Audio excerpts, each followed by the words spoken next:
Hookers and Well, blow. you- About... Oh, I don't know what I was going to say. Thank you for having the stream start with that very, Uh-oh. very... I'd say anyone else you can That's okay. Get- It's funny. some So reputation with. Captain is it Captain Cool? We've already got him up enough. Oh, Mike's breaking up a bit. Yeah, Yeah, I got that as well. No, I'm not. Oh, there we go. It sounded like you were chuckling very lightly to yourself, but then you kept on going, and I was like, that's. I don't remember Mike chuckling for that long before. I'm off my meds. Ah, I've already got favour with a call. I need a hypo. You need No, a we all moss do. lecture. in any case. Can I just check that everybody is signed in to Foundry? Yep. Roger, Roger. Roger, Roger. Yeah. There's our first cross-franchise reference of the night. And can I confirm that everybody who wants to listen to Sirenscape can hear it? Mm-hmm. Yes. Marvellous, marvellous, marvellous. Right then. We're going to take a quick trip over to our intro vid, and then we'll be right back. So let me just turn off the ship rumble. Our music. And we will indeed be back in a couple of moments, folks. Don't go away.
Welcome, folks, to the continuing adventures of the USS Navis. I am MJ, the GM, and I will be your games master for the next couple of hours.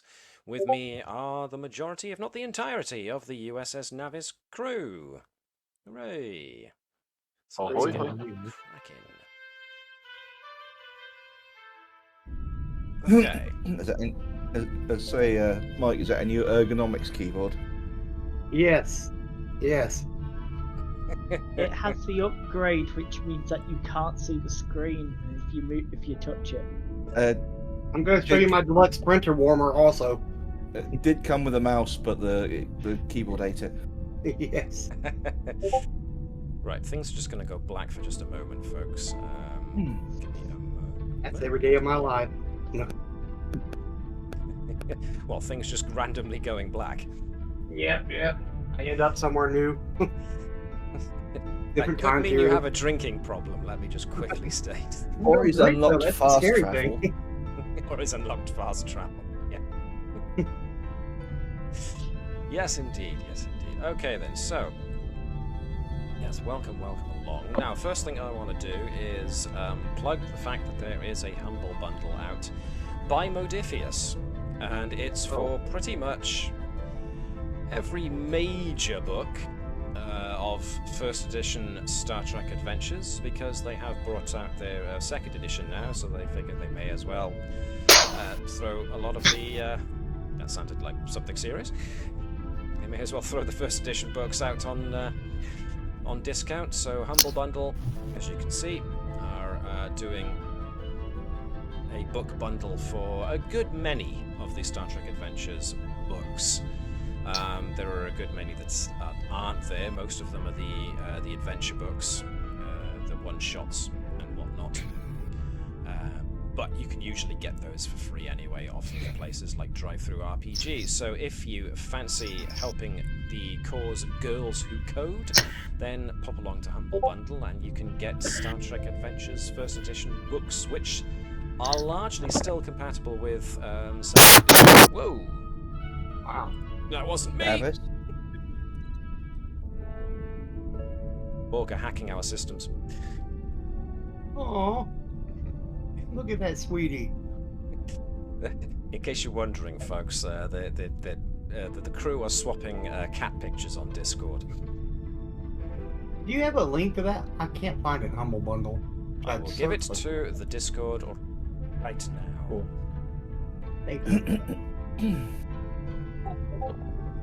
Alright. So, Alright. there we have it. Now then, before we get on to anything much, as per usual, the crew have their own personal science projects that they are engaging in, so we may as well get into that as quick as we can. There are only 2 science projects currently under attempt. I would like to do one. Oh, what was that? Sorry, Mike? I'd like to start one at some point, but I can never think of anything that's good enough. Well, you know, at the moment you do. Give it a try, you know. Throw it out there, see what other folks think. Well, I was thinking about working on the electronic systems and like the electrical systems of the workstations. When we're attacked, they don't automatically explode.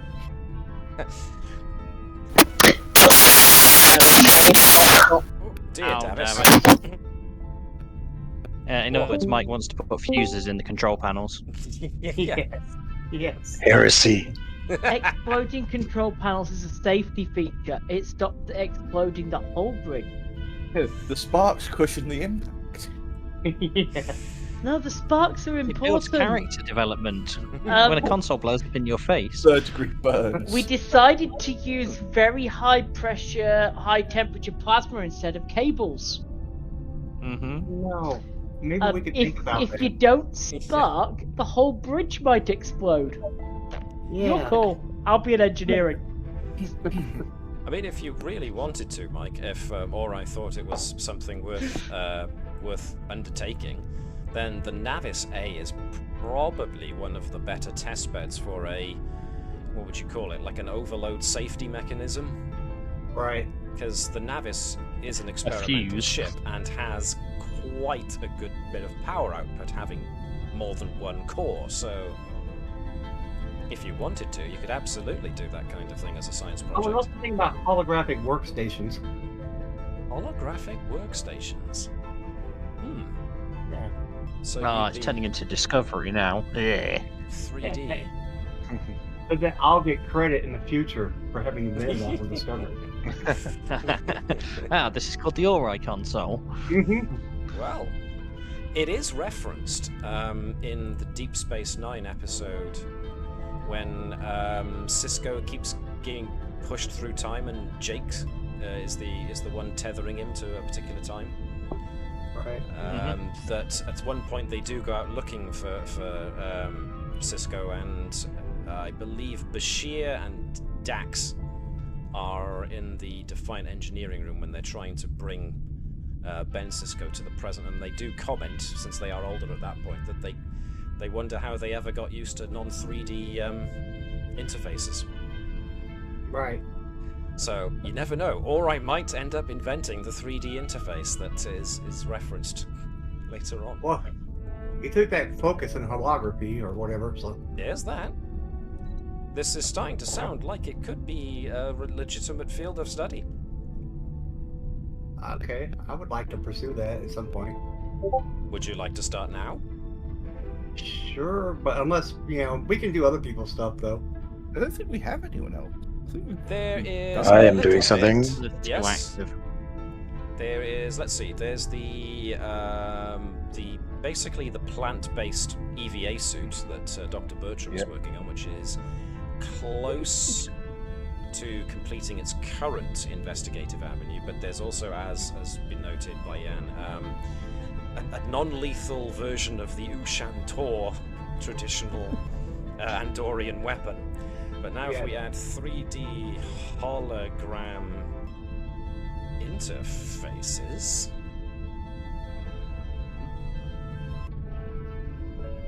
I can't spell hypothesis, excuse me. So, if Mike wants to let other folks start, then let's start at the top, as we always have. Let's start with Dr. Bertram. So before we do that, let's fling ourselves over to the bridge.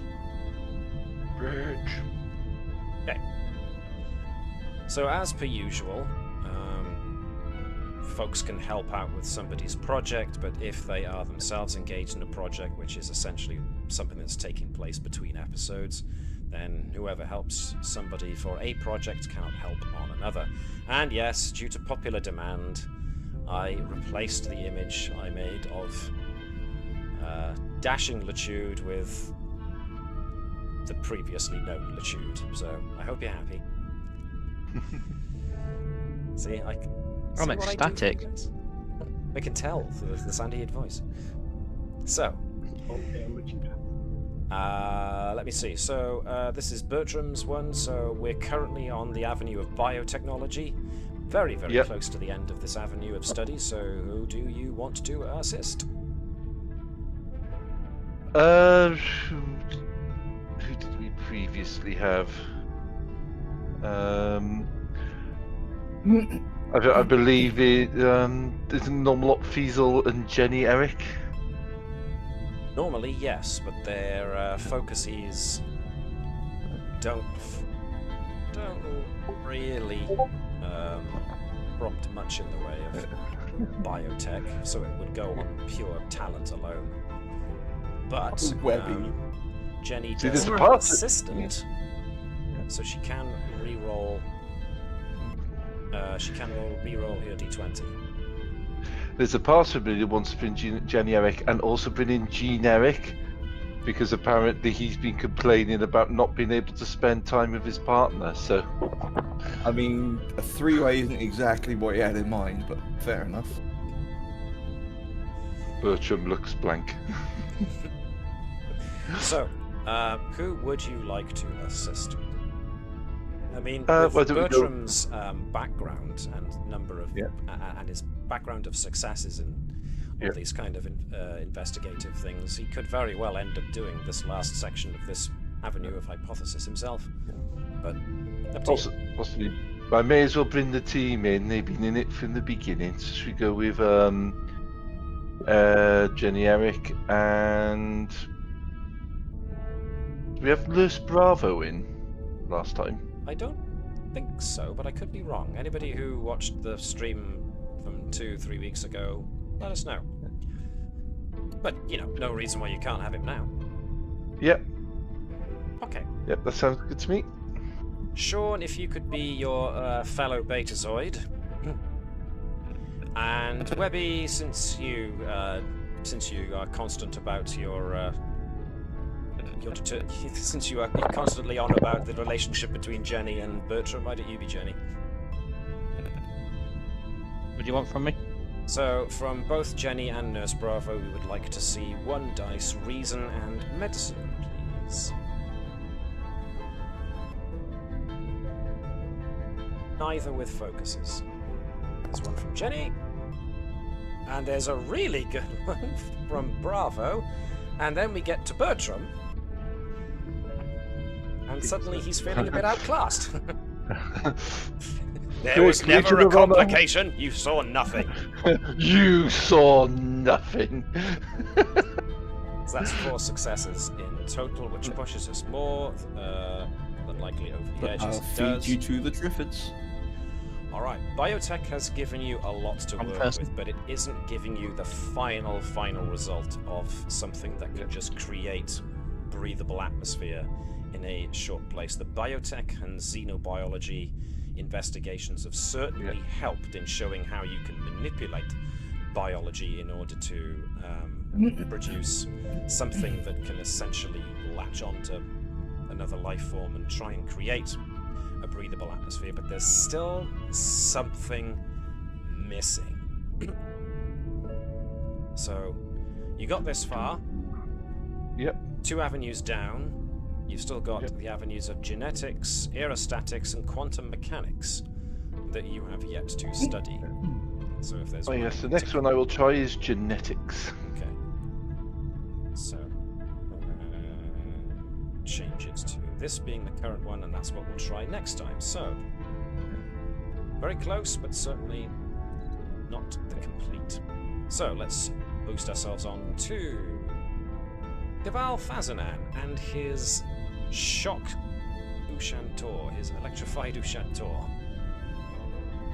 I like to think of it as a shock and awe. Shock and awe Ushantor. I like it. Complication. Bertram, you're pregnant now, the father. This could get complicated. Indeed. I was about to jump in on that particular mind-bending bandwagon, but then I decided not to. For my own sanity. Nova's going off in a hurry. In any case, well, Jan, who would you like to assist Caval on the creation of this? We're using hand-to-hand combat as our investigative avenue currently. Not a bad idea. I think if the captain is available, that would be great. Webby, would the captain be up for this? Yeah. Excellent. Let's put Jenny in the other back. Who else did we have? I think we had. If you're looking for hand-to-hand combat, then we've got Ensign Natik. No, not Ensign. Let's take Natik. No, it's Lieutenant Junior Grade. Promoted him. I forgot to update the thingamajig. Sorry, Natik. Very, very sorry, Natik. There we go. Lieutenant Junior Grade Natik. Kicking his way all the way through the ranks. He doesn't need to. If they know what's good for him, they'll move out of the way. Yeah. Alright. So, can I have Mike? Could you be Lieutenant Junior Grade Natik for me, please? Okay. What we're looking for from Natik is 1 dice with reason and security, with a focus of hand-to-hand combat. Same goes for Captain Andrews. Reason and security, with a focus on advanced hand-to-hand combat. 2 successes. Nice. And of course, Cabal Reason with hand-to-hand combat as Caval's focus. 2 dice. So you said security and what? So, reason and security with a focus on hand-to-hand combat.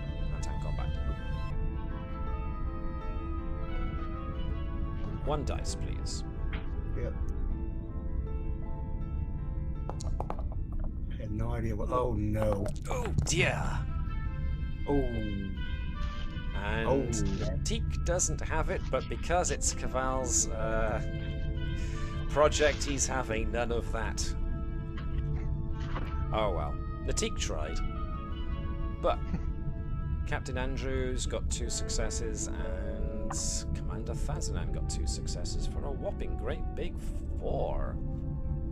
Which means you're very much halfway into your exploration of hand-to-hand combat as a means of trying to get a good handle, literally a handle on what could make a good stun variation of this weapon, which apparently, according to what I learned not long ago, the Ushantor is an old ice, kind of like an ice clearing tool they used to use, and it became a weapon. So yeah, Those snow golems can be deadly. Some ice school type thing. Cool. So that's looking good so far. Very interesting, but it's still mostly in the planning stages. Speaking of the planning stages, Ori's 3D hologram interface. So, as per usual, when we are looking into creating a new science project, we have a list of 3 to 5 areas of investigation we'd like to use. I will choose one of those areas of investigation to be the correct one. and it's your job basically to keep pursuing an avenue of investigation until either you give up on it, or you decide you want to take a different tack, or you waste out. I say waste out. You use up one entire line of investigation, and you can switch to another one afterwards. So, like I said, 3 to 5 different avenues of investigation you can posit, and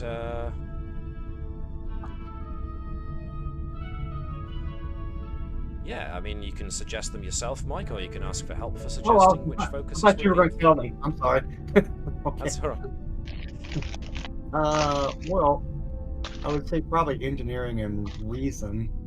I'm looking more for things like if you were to use a focus to give you an avenue of investigation, like for instance, holography. Yeah, I was about to say. Yeah, holographic technology. Any others you could think of, though, as potential avenues of investigation to create a 3D? Well, maybe knowledge of warp field dynamics. You know, because the holographic field has some things in common with warp field. Ooh, interesting. Computer interface. I have quantum physics, which could also help, because it's very much a physics situation. I don't know why. I'm currently thinking. Oh, sorry. Okay. No, go on, Alex. No, what's just struck my head is the equivalent of basically Rimmer's hard light hologram. I was trying to think how Red Dwarf did it, and how would that translate in? Yeah, how would that transfer into? Yeah, it was some kind of like. No. Oh no, it's got the thing. I meant how they made it solid. Well, they made hard light holograms. Yeah, because he was originally he wasn't hard light until he got. Yeah. I can't remember if they ever. They never explained it. It was just science, advanced science. Closest thing to an explanation was it was from several centuries in their future. Yeah, so. That's a shame. I was trying to think of what was the equivalent. Did they ever actually do that? Because that'd be an interesting thing to take into this, because you'd actually have the science back behind it. Well, you know, I did some research on holograms last week, and what we associate with holograms on Star Trek is not a hologram at all. You know, it's applied hard light. Holograms are different, and there's many different types of holograms and ways to create them. Star Trek's holograms are force fields, projections, and matter synthesis. And did you know that the guy who came up with the whole like hologram suite or holo suite or whatever suggested that to Gene Roddenberry in the 60s? Neato. Yes, because the study of holographic technology was getting popular back then. See? Star Trek, man. Yeah. It's the gateway to the future. Okay. So far then, as potential avenues of investigation, we have got holography, warp field theory, computer interface, physics. Quantum physics, yeah. Quantum physics, pardon me. Let's go for quantum physics.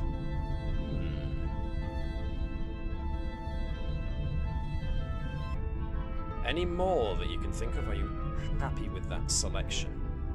I'm happy with that selection, unless anyone else has an idea. Anybody else with any ideas? It's 4, so that's a pretty good amount.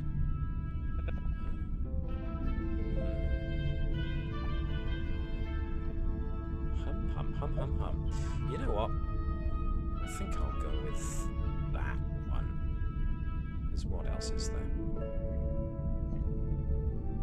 Except each... they all look tantalizing. How do I choose, folks? You can't see what I see, of course, but... Alright then. Like this sounds like a major undertaking insofar as you're basically looking to replace the entire LCARS interface system with, or at the very least the 2-dimensional LCARS interface with a 3-dimensional one. Right. So, how big a job do we think this is? This is a pretty impressively big one, I would think. Because it has to be able to interface with... The strength of the LCAR system, if I remember it, is that it's got this big potential for cross-department usage. You could and it explodes on contact. So I don't want this to be too short a discovery process. I mean, it would probably be months of research, wouldn't it? So let's make it that, and we'll go with that. So, like I've stated before, with the creation of these science projects, I treat them almost like they were extended tasks, except I take away the bit where you use anything other than the number of successes you generated on the attempt to determine how far you got through the work track. In this case, I'm just tracking the number of successes to determine how well they're doing at the project overall until they reach the end of basically the investigation phase. So we will see how they do. Which avenue of investigation then would Ori like to pursue first? Holography, warp field theory, computer interface, or quantum physics? I think you would probably go for quantum physics starting off. Alright then, so basically you now have your idea in mind of what avenue of investigation you want to go down, so now you can ask for assistance if you want it from other members of the crew who haven't already been used to assist somebody else's project. Help! Help! Any folks with quantum physics or any such related focuses should be fine. Who have we got? I mean, Edwards' experimental tech could be interesting as a focus to use to help Ori here. Mono has got quantum mechanics. Navis does have computing, and it is meant to be a console hooked up to the main systems. Yeah. So computers... Evans! They're attacking, Captain. By 2399, Starfleet began deploying three-dimensional holographic interfaces. Okay, so maybe it was the Navis where they first started trying it out. Could be. Maybe it was a Deltan scientist, Lieutenant Liku Ori, who started the whole thing. Let's find out. That's a good article. Okay, so let's see. Anybody else? What was that, sorry? What about Nova? Is she good with the sword thing? That's a good point. Where's Nova gone? All the way down there off the edge of the map. Hiding. I don't think Nova's got any sort of quantum. She's got experimental tinkering again. Yeah, that makes sense. Always liked a bit of experimental technology experimentation. In fact, it does speak to being right up Nova's alley because she's used to adapting and manipulating what's already there. So this probably would be a good opportunity for Nova, actually. Okay, so Ori with assistance from Nova and Edwards, are we thinking? That's good to me. Okay, cool. So from Edwards and Nova, can I have... yeah. Reason and engineering from the two of you with one dice. As we've noted, Nova with the technology experimentation focus. Edwards with the experimental tech focus. Ori himself...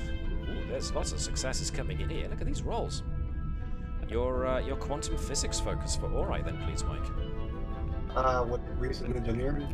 Yes, please.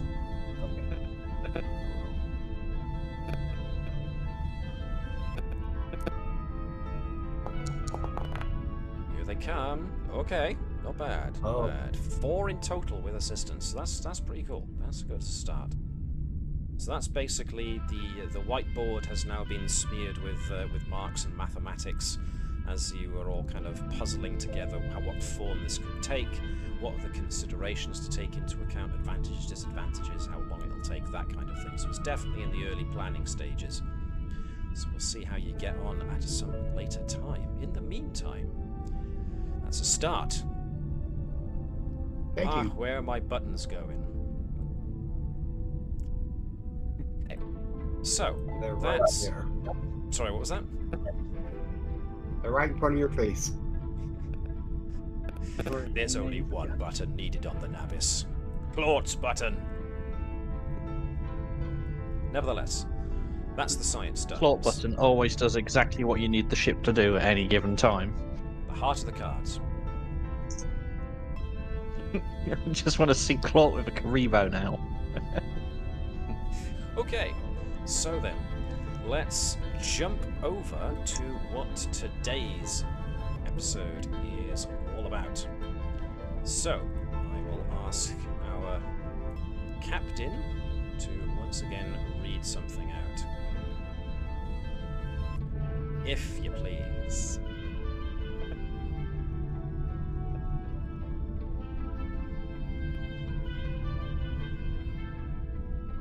Captain's log, stardate 50824.5. We've been dispatched to the Epsilon B system in order to respond to the request for aid from a native inhabitants of the third planet. A newly spacefaring species, they are apparently up for negotiating membership with the Federation once the problem in their system has been addressed. However, indications are that the natives of Epsilon B3 use an unconventional method of communication, and so have entered into the system. We are first to be briefed by Commander Kentol Ezakor, a Betazoid telepath who has spent the last month on the planet before we host the delegation aboard ship. Commander Ezakor will be accompanied by a Starfleet specialist whose expertise will apparently be needed to help solve the problem with the system star. Okay. And so, let me change the ambience a little bit as we move over to the transporter room. And so, Captain Andrews and Commander Vibers have arrived at the transporter room just as Lieutenant Latude gives the nod that apparently the Commander, Kental Ezakor, and his associate will be ready to beam aboard. And so,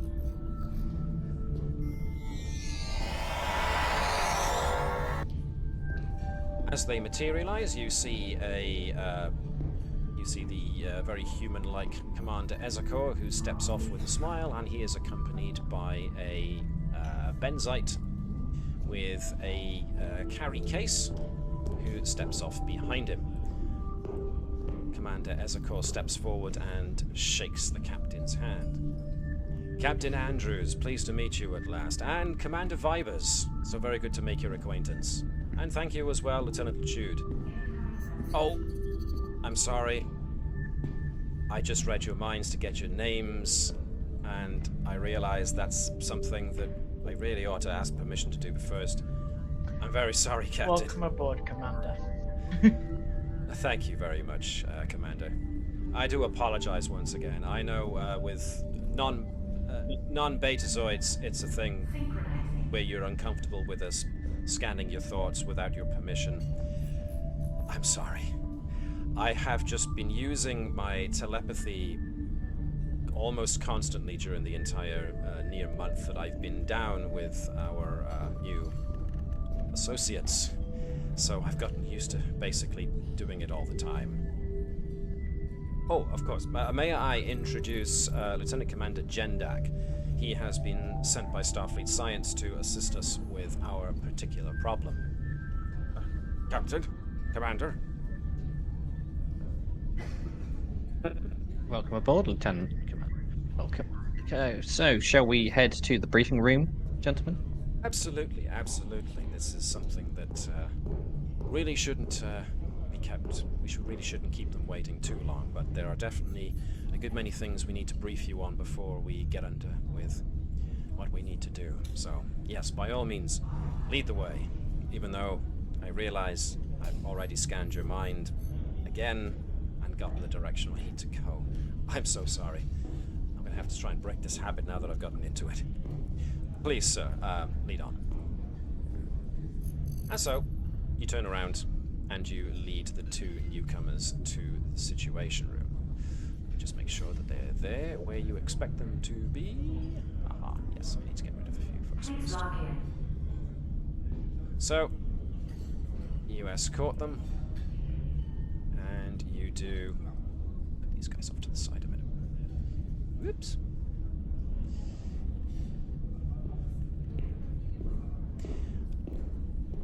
Situation Room. Now, of course, I have gotten mostly the major bridge officers, but a request was made for Lieutenant Edwards to... and Engineer Kev. Once again, Kev's like, alright, really, seriously, why? I think Claude's starting to feel a bit left out. Yeah, well, I think we should invite... Yeah, Claude can come as well. Well, Claude is senior bridge crew anyway. Claude's head of tactical, so he is classed as senior crew. Okay.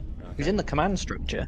This is not necessarily a tactical briefing, but okay. Okay, fair is fair. I love it how he appears at the... He's in the storeroom. Yeah, Claude's in the operations lounge just over here. Okay. Hey, we are doing a we are doing a crew share, you know, kind of an exchange program with the Klingons. So Kev gets dragged into everything. Fair enough. He has to experience what life is like on board of a Federation Starfleet ship, so he has to attend all the stuff. He head of non-lethal weapons. That is confusing. I didn't notice. I do like how we seem to be trying to provoke Kef into reporting back to Klingon Empire to start another war with them. Or you want to see how much he can take before he snaps. Because you insult my honor too much. Just send me back, please. We just got to see. We're using it for psychological torturing on the Klingons to see what their breaking point is, how many briefings they have to attend before they call it. Or they call it quits. That's sinister and yet genius at the same time. You defeat them through. Hey, he's not seen that he's been enrolled into other Moss lectures for this year. It was having to review the Moss lectures, submit the report, and double check it got submitted on the secondary report submitting system. Because we've got backups for everything. You made Kev read the reports of the Moss lectures. On the secondary system. The one that we don't use because it takes too long.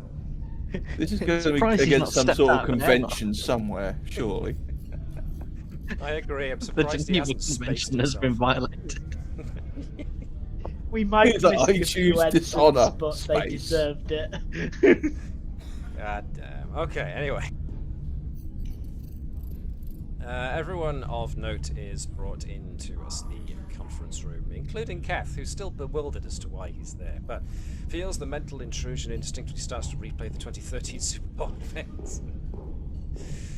Of course, as soon as Lieutenant Nova comes in, Commander Ezekor gives her a standard telepathic Betazoid greeting. Let's. About sporting events. I beg your pardon, what was that, sorry? She's just literally thinking about sporting events, trying to throw them off. Ezekor at a point is like, got a slight look of his face, a bit rude, but then all of a sudden he seems to get a twinkle of recognition in his eye, and Nova pretty much hears the thought blare, oh, it's that Nova! Right, I was told to There's another Nova? Well, Nova's a family name, so... Oh. She was raised on Earth. Yeah, raised elsewhere, but Nova's still a name. I legitimately didn't know she had that wasn't her first name. And the first name is Ariane. Just hover over the token.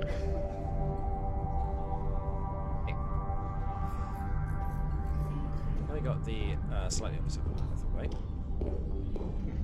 Okay. Commander Ezekor claps his hands together enthusiastically and kind of gives Jendak the nod as Jendak starts loading in information into the conference room's computer. Right then, let's get down to the most obvious reason why I have to give you a pre-mission briefing, not because of the problem our new acquaintances have. It's more to do with the new acquaintances themselves. As you more than likely already got told, the native inhabitants of Epsilon B3 have a very unusual method of communication.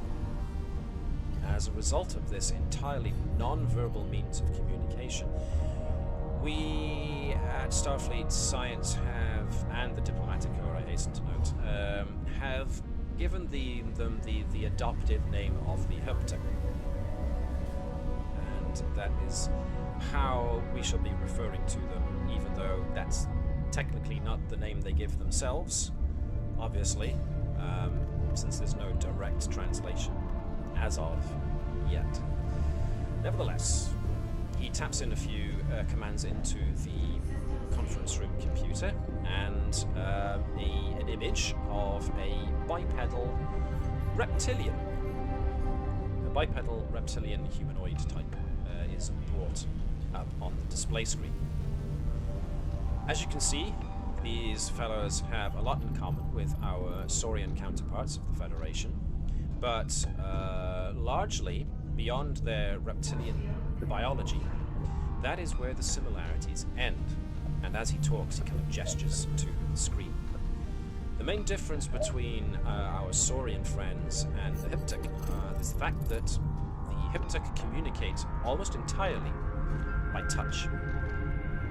As a result, they have very dexterous, very nimble hands and digits, because that is how they pretty much communicate.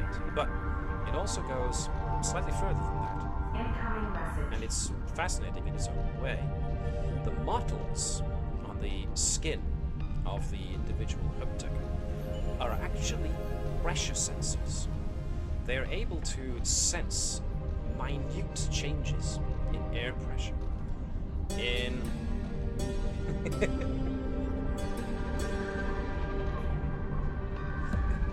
Sorry, that one made me laugh. Sorry. Don't be sorry, it's funny. Pardon me. The mottles on the side of their skin are extremely sensitive to changes in pressure.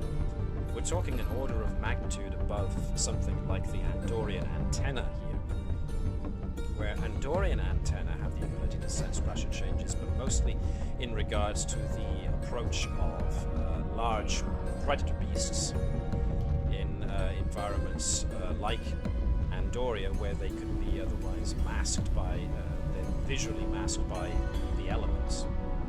Whereas the Haptic have developed this sensitivity to pressure mostly because their entire body comprises their method of communication. By that, I mean that their communication method is primarily they touch, tap, or draw symbols on specific parts of their bodies.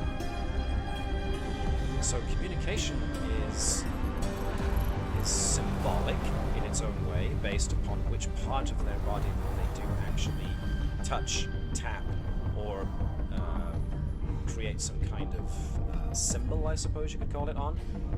But the pressure-sensitive nature of their skin means that they can detect exactly how hard a tap an individual gives on their own body, and another individual across from them can detect how hard that tap is, which lends even further nuance to every tap, slash, circle, whatever they essentially draw on themselves when they do. Fascinating, but as a result, it's given the Universal Translator a bit of a run for its money. Hence why I, as a Betazoid telepath, was asked to precede your mission here in order to establish communication with the Haptic in the first instance. And let me tell you, it's been an experience. one of the first things we should realize is that they do not wear clothing, because that essentially masks the ability to see the individual parts of the body, and of course would create a means of cushioning the amount of pressure they are tapping or drawing on their own individual bodies, and therefore clothing is no longer a thing they do. Being Saurian, it means that they have a dislike of colder temperatures, so life sciences are going to have to do a small amount of environmental adjustment when they do come on board. But other than that, well, I don't know what more there is to say, except, of course, that the two most important parts of the information in their regard is the fact that they are a scientific meritocracy. So their primary leader is actually one of their smartest and most accomplished scientists. And everyone else who falls under her leadership are also likewise highly accomplished in their individual technological, mostly, and scientific fields. And, of course, the winning trait to their potential membership in the Federation, should they get it, is the fact that the planet and their moon have some of the highest levels of rhodinium encountered by the Federation thus far. Anyone with a background in mineralogy, I almost couldn't say that, and metallurgy, will know that rhodinium is one of the hardest substances so far known, and is usually used in the creation of protective shielding. Indeed, it's the abundance of rhodinium that have allowed the Haptic their nascent forays into space, with largely without use of deflector fields whatsoever on their starfaring ships. So, an accomplishment and also a boon, no uncertain terms. So, that's the situation we're going to be finding ourselves in, is you're going to pretty much be requiring a telepath until we can find some way of translating what it is they're trying to communicate to us with. I didn't catch that, Sean. What was that? That was me. I said, pardon me. What was that? Sorry. Have our ship telepaths. Unfortunately, for my empath friends, which I believe Lieutenant Ora, as a Delta, you're an empath also? Yes. Okay. If your empathy works in the same way that a Betazoid's empathy does, it's very much similar to how our telepathy works insofar as we're able to translate, it is believed we're able to translate what we sense their neurogenic aura is doing. So when neurons fire, we're sensitive to the bioelectrical discharge, and we can translate that into what they're feeling, what they're thinking. But because of their language and the way they think, they've evolved their brains differently, and so their centers of emotion work differently, from what I can gather. So empaths that I've encountered so far have had a little difficulty with being able to tell what it is the Haptic are thinking. But, of course, since we do have empaths here, maybe all it takes is a little time and exposure, which I'm hoping is something else that will go towards helping establish communications with these people. Before I move things over to Commander Jendak here, any questions about the Haptic themselves? I assume they're not going to take offence of us from our uniforms, obviously, if they've developed a culture of naturalism. Good observation. Obviously, when myself and the first arrivals arrived, there was an issue. Let's just say that it was a good thing that Betazoids are used to being naked. But thanks to my telepathy, I've been able to at least communicate the notion that other folks don't communicate as they do, and therefore we do wear clothing as a result. So they've been prepared for it, and they know not to take any kind of offense. I still think as a sign of goodwill, it'd be better to have non-dress uniform. That's potentially even off-duty. Yes, potentially even off-duty outfits for all crew attending the conference. Anything light, maybe, and comfortable would probably be advisable. Yes, good thinking, Captain. I will note something very important that we discovered very early on, that a Vulcan mind meld is definitely not the way of learning their language, because the placement of the fingers that Vulcans need in order to initiate a mind meld is considered one of the greatest insults you can apparently give a Haptic. Which probably explains why I was rushed in so quickly. So, please have your Vulcan crew members informed thusly. Any other questions about the Haptic? Alright then. In that case, I shall hand you over to my associate here, who shall explain the situation that we have discovered is unfolding here in the system. Jendak? Lieutenant Commander Jendak punches in some more commands and changes the display to show the system's star. And most of the data that's coming off of it. Okay, thank you, Commander. We have been unable to determine exactly why this is happening, but from what we've discovered so far, the system's star is outputting greater and greater levels of heat and light. And the first vessel to appear in the region in order to respond to the initial request for aid did detect some unusual tachyon energy in the area, but were unable to localize it. Since those first contacts and first sensor scans of the system, we have discovered, and he starts tapping in controls and shows essentially what looks like a wireframe of like a rupture in space. But there is something going on very close to the system's star. It appears to be emanating focused tachyon and chronoton particles, which for the most part are being absorbed by the system's star. From what we've been able to tell, this output that the star is continuing to give out is suggesting that the system's star is now aging backwards.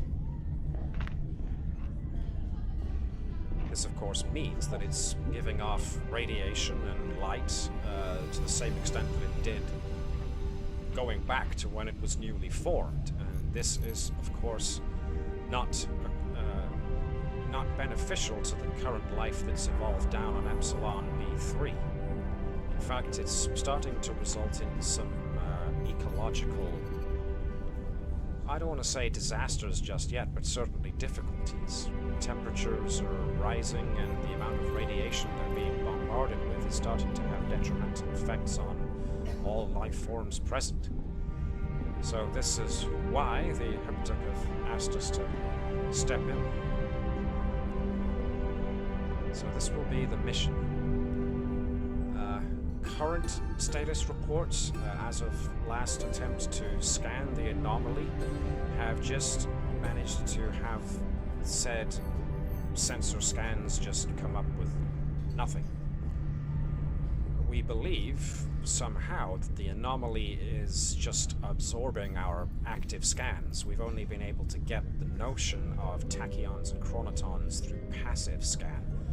Any focused scan of the anomaly just seems to, I don't know, disappear. That's our current predicament. I have been asked to assist in this because of my expertise in temporal and quantum mechanics. And so that was why Starfleet Science sent me here.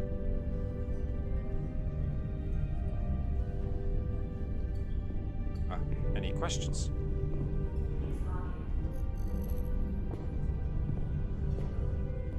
Okay. Commander Ezekor gets up. Now you've basically met the crux of our quandary, Captain, and assembled crew. According to Starfleet, we're going to need some means of dealing with this problem with their star, but in order to get the Haptic's scientific data on all of this, we need to fashion a means of communication. They do, to all intents and purposes, use computer systems of their own devising, but those computer systems use symbols and, of course, also use pressure as a means of conveying commands that they enter into their computer systems and the means of recording data. So, whilst we're here, we're going to need assistance in trying to create some kind of lexicon or translation matrix in order to make communication with the Haptic, well, possible. Because you can't just rely on telepaths your entire life. So this is our mission. I suppose it's now over to you, Captain. Oh, the Haptic delegation will be only of 3 individuals, all their highest merited members, including the Alpha herself, and we will be expecting them within the next 30 minutes or so. Over to you, Captain. So the first thing then is any suggestions or thoughts on what's going on around the star? I hope it's not related to anything that we've done previously. Commander Jandak just looks at the data and goes, nothing we've been able to tell so far, but like I said, all active scans of the anomaly so far have just been swallowed up or nullified or whatever's going on. It has been made, we have been made aware that the Navis has had a lot of experience with strange anomalous readings like this, so that's probably why you were brought in. Did we just lose a Navis? We did. Yep. Because there he is. Although Mike's is cracked. Sorry about that. I'm back. Yeah, Mike, your microphone is crackling somewhat. I don't know what to do. I'll turn it off. In any case, anybody else with any questions or comments or observations?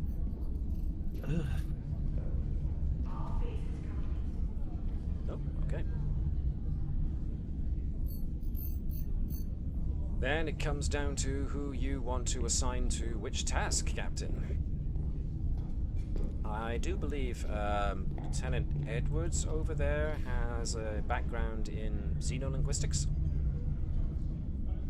Yes, I was just trying to think how that would apply in this situation, as it's not necessarily linguistics, but I'll give it a go. And I also believe that your science head, Lieutenant Ori, has a background in xenoanthropology, which could be very useful to us. Vipers, rock, paper, scissors. That's a This good point, sounds actually. like a situation, Captain. It's definitely a diplomatic situation. Which one of us is the more skilled diplomat? The one that was with the Gizmo records, maybe? No, definitely our captain. Definitely.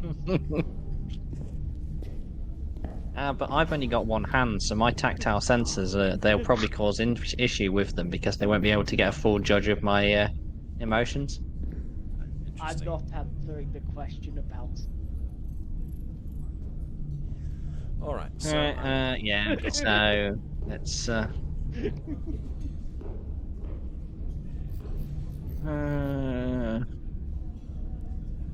Empaths would probably... empaths could probably be good too, potentially. Engineer care. Well, you know, any translation, any method of translation is going to need to be probably physically created and engineered anyway. So we're talking, you know, not only linguistics is going to be needed, but somehow creating some kind of device that can recognize repeated patterns and whatnot that the Haptic are probably themselves using to communicate. So, the only thing I'm imagining right now is some sort of basically dummy with a replica of them, made with some sort of some biogel or something that'll be able to give some sort of kinetic feel and translate that directly into a computer. You'd like your skin replaced with something that you can draw on. No, I don't want that. Alright, it's firing up the Hopter by nice reptilian touch you. Yeah. I do think that would be more of a better split, is having the top 4 as being on the meeting group because of the general bits. Nova's obviously an engineer. Cavall would be piloting. Fibers is an engineer. Kef's an engineer. Okay, so this slot for interface with the Haptic and this slot for the problem with the star. Alright. Although, to be honest, we probably might cycle Kef out and put someone else in his place, like Maneo, but... Okay, well, let's take this to the bridge then. To the engine room and do his job and then get back. As I put in one of our guests and the other guest too. So let's just put them kind of back of the captain for a minute. So we can get a bit of personnel deployment going on here. Do you know who you do have to take down with you? I thought they were coming up. Stellar cartography. No, it'd be with you on the... That's actually got you. Davis, you're getting very quiet to me. Okay, that's playing up then. I don't know if he's quiet for anybody else. Yeah, he's a little quiet. Okay.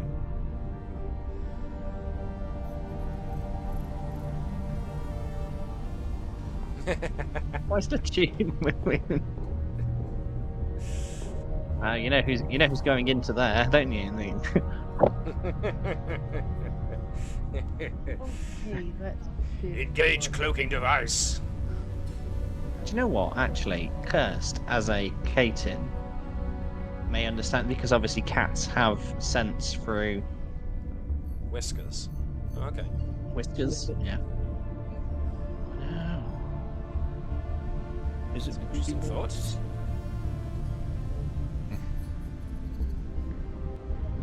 Where's the other Bravo?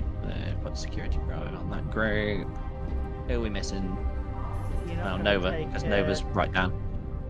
You're not taking the Turin just to have somebody to remind not to do a mind map. Yeah. You're definitely getting very quiet now.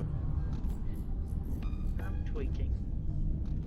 He's just disappearing into oblivion. He's getting further and further away. That seems kind of like a split. Okay. It's getting bigger. Oh my god.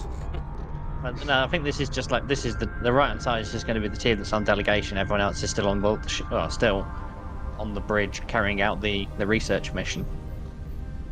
Okay. Turin probably stay there, to be honest. We've got an empath, we've got a cat, we've got a telepath. Yep. On the other side, well, where Nova goes, Hello goes too. Got Mono just in case. Got Vibes as an engineer. Stellar Cartography, Bravo because of his mission. Well, astrophysics and stuff like that. Same goes for Fazalan, actually. Astronavigation, all that kind of degree. Okay, cools. Now, Edward's suggestion of, or rather Alex's suggestion, or both suggestion of creating some kind of model mock-up. I quite like the idea of. I don't know if anybody else has got a better idea or a similar one. I was thinking about. You first, Alex. No, you. Bearing in mind is that because I'm part cyborg, you could have it so that I'm already connected to the computer. So you could have the dummy, and then you can also have tactile sense and responses coming in from my own cybernetics. Oh, we could connect you up to astrometrics remotely. I can see the universe.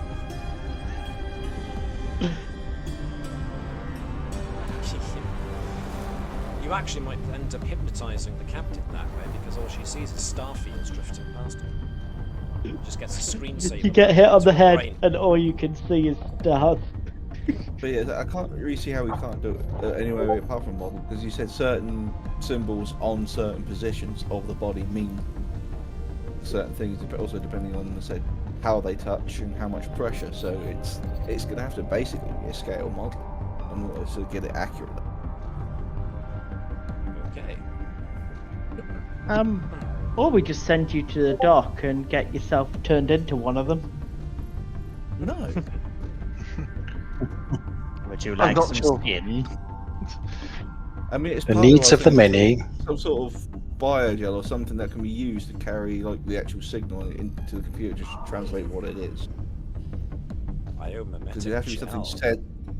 It'd have to be something soft enough and subtle enough, and also pick up the very delicate movements that it'll be that could take up this language. So now it's gonna. It sounds of it, it's not going to be very all of it that's firm pushy. It's going to be, I said, degrees of pressure. So you need that accuracy. Now, if only we had an EMH lying around we could pinch.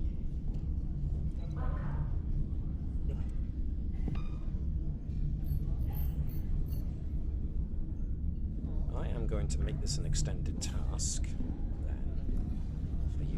I would say we definitely need someone that can understand them, because they'll be the ones giving us the this means this. Yeah. That will have to be recorded. Yeah, I get that. Let me just. Sorry for interrupting. There for a second.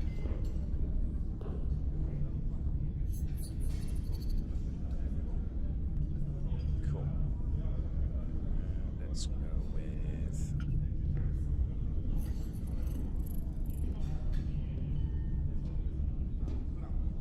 Daisy. That's not a number. Not a number, it's a free man. Which you only get if you've seen The Prisoner, by the way. Which actually, as it turns out, more than a few people I didn't think would had. Does that count as another cross-franchise reference? I suppose in some way it does. Only if you're going to be dressed in a kind of dark turtleneck, properly pulled up, and being chased around a beach by a balloon. All right, let's see. So And whatever you do in your free time is between you and the beat. This group is going to be creating the communication model. Let's make it a reasonably difficult workshop to begin with, because you are dealing with something you haven't encountered before. Therefore, has a learning. This is that. So that'll do for now. So I've created this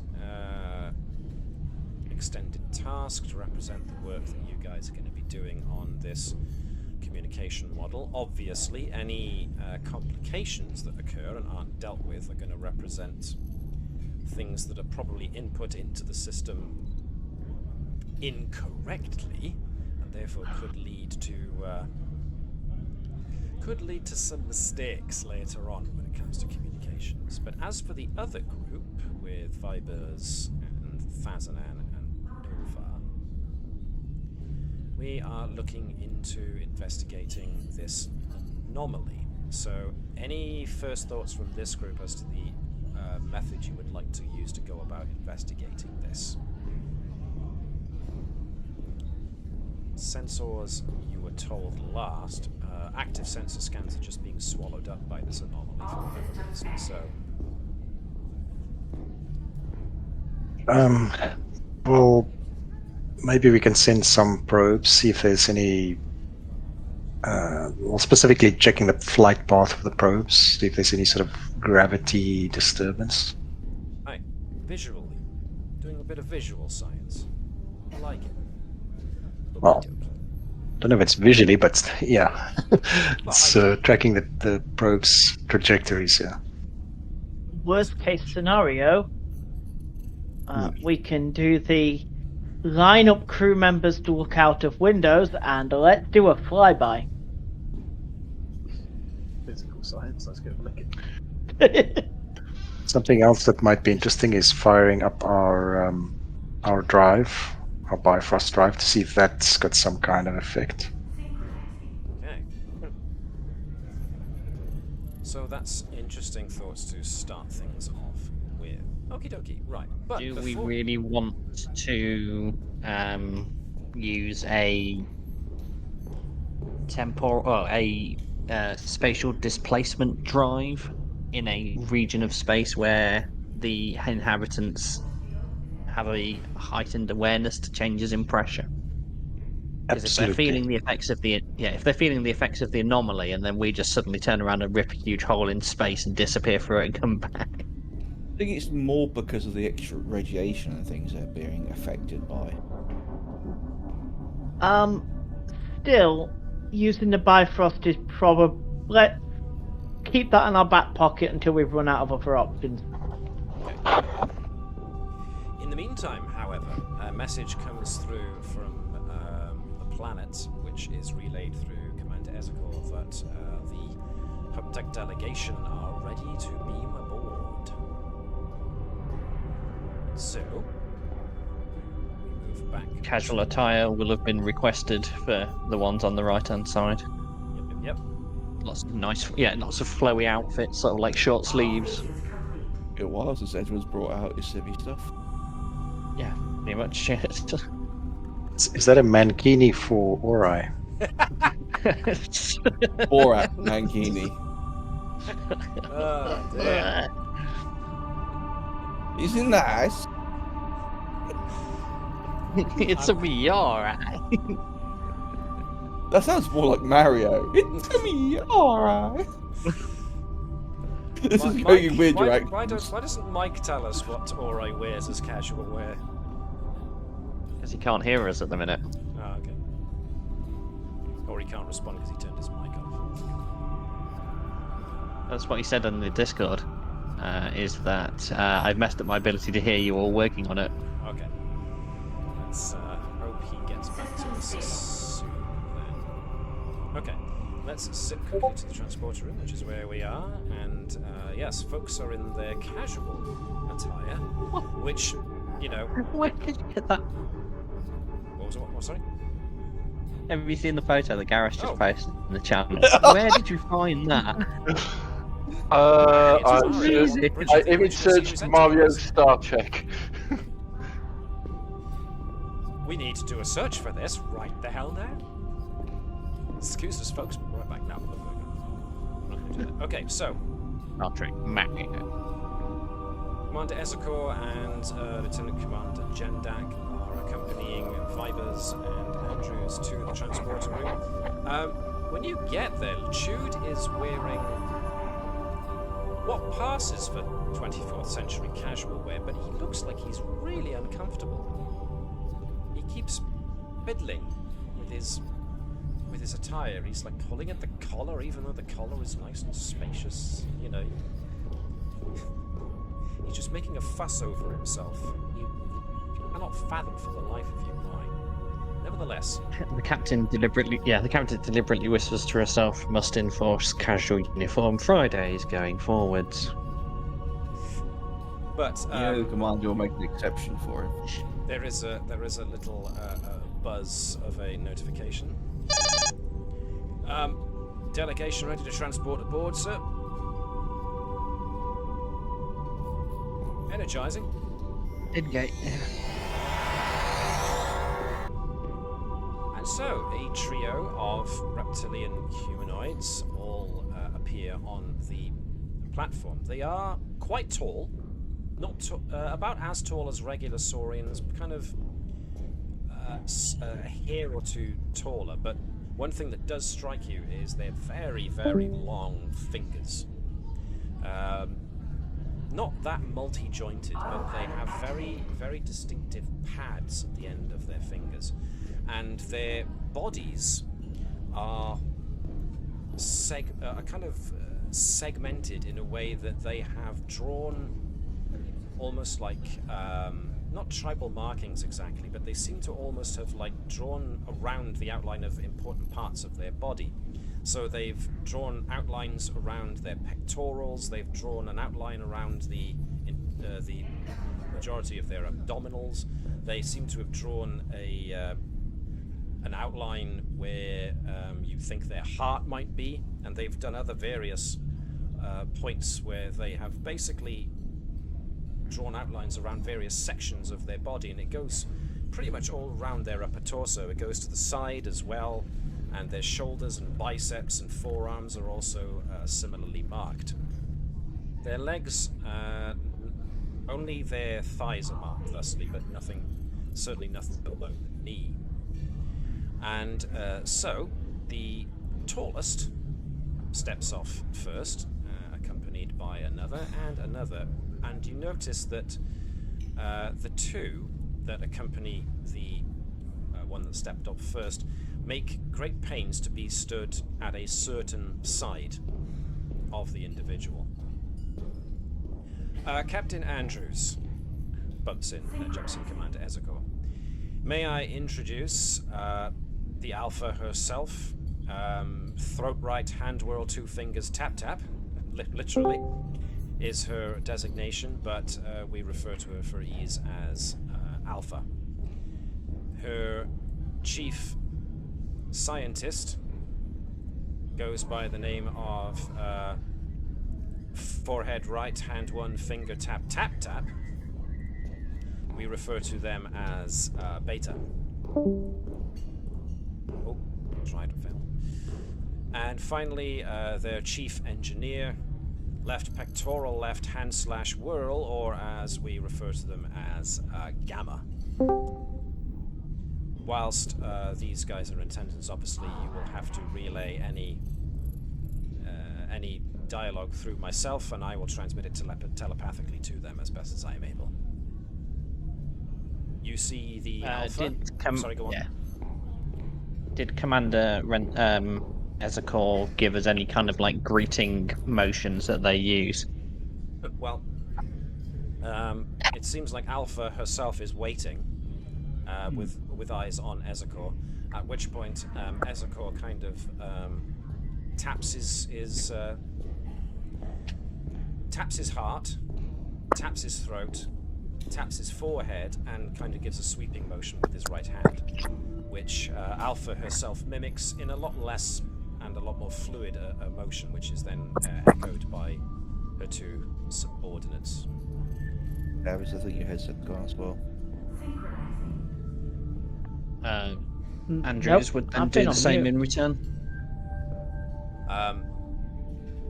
There's a cocking of the head from all three dignitaries as Commander Ezekor he seems to be listening or sensing what they're thinking. The Alpha would like to thank you for your attempt at greeting with them. However, your pressure on your heart was a little too forceful, suggesting that you love to make acquaintance with her, but she appreciates the attempt at the gesture, Captain. Can you hear me? Yes, I can hear you now. Hey. I had to switch to my phone. Yeah. So that greeting would then be logged as for the actual responses of what my sort of tactile sensors give out. The Alpha is asking, as you see her start to gesture on various parts of her body and her forehead and such. The Alpha is asking if we would be so kind as to give them a brief tour of the ship before they settle in to assisting us with basically, I think she's communicating, yes, translation.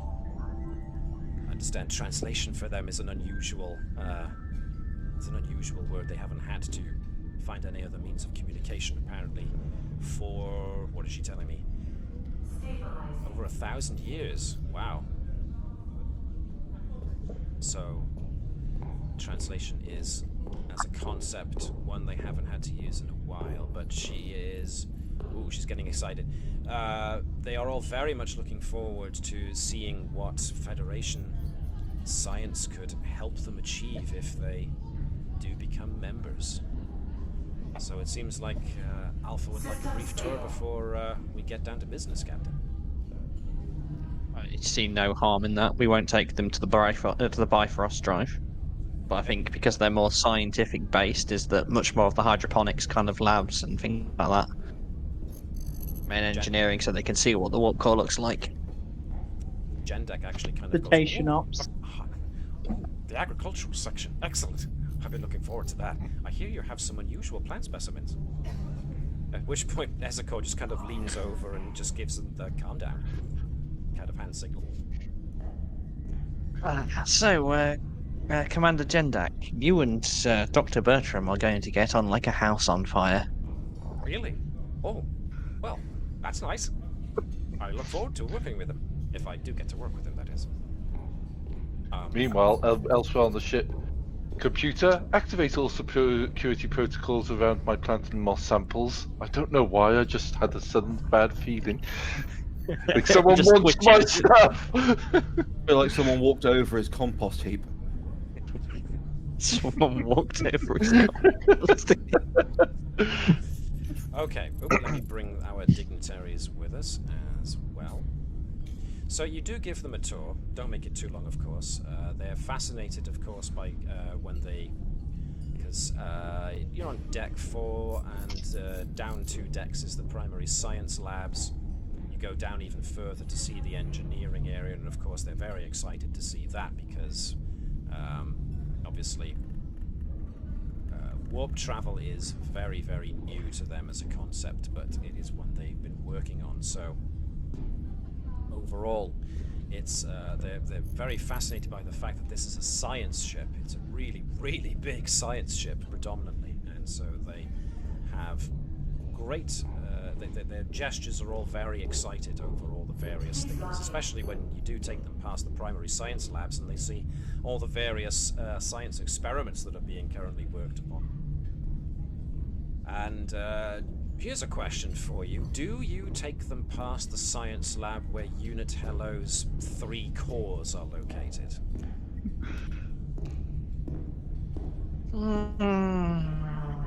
Probably.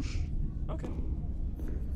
It's not logged as Restricted. Classified. yeah, restricted. Yep. Oh, what has Nova classified Hello as classified information? Not necessarily classified, but she wouldn't be sharing it around with everybody. Okay, cool. But I think it's probably hidden from a lot of people so they don't mess with it. Yeah. Yeah, that's fun then. So if Nova has kind of squirreled it away so that people don't actively see it, then probably not. Okay. Obviously, Unit Hello itself, the remote unit, will be seen drifting about at some point. So you can at least say whatever you like in that regard. But nevertheless, an automatus. Automatus? That's not even a word. I'm making up words now. Automated remote assistant.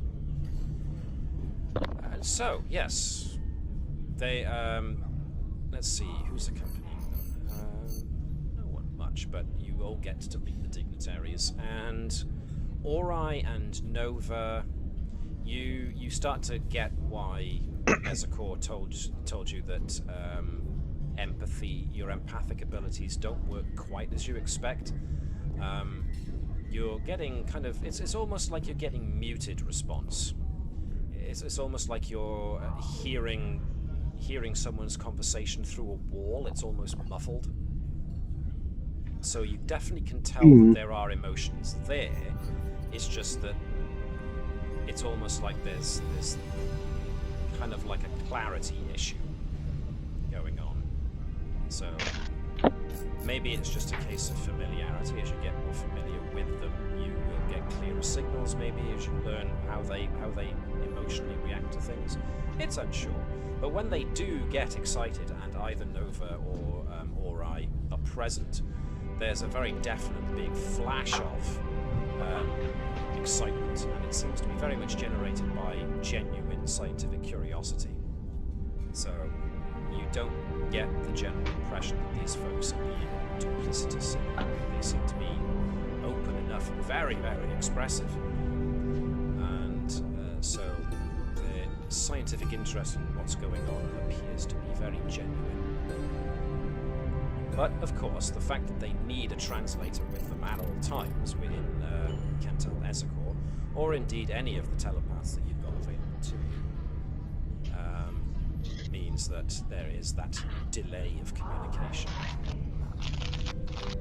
So, obviously, Alpha herself is the main diplomat and is willing to work with whomever. Beta, the scientist, is, of course, ready and willing to help with assisting the team in regards to the investigation of the system, the anomaly and the star, whereas Gamma, the engineer, is of course more than willing to help working on the translation matrix. So Alpha herself remains open to whoever needs her, but is mainly the spokesperson for her people. And she's, according to Ezekor, intimates that the Haptic are more than willing to negotiate for mineral mining rights for the what do we call it? It's what do you mine on their moon? Rhodinium. For the rhodinium on their moon and in certain areas of their planet's crust.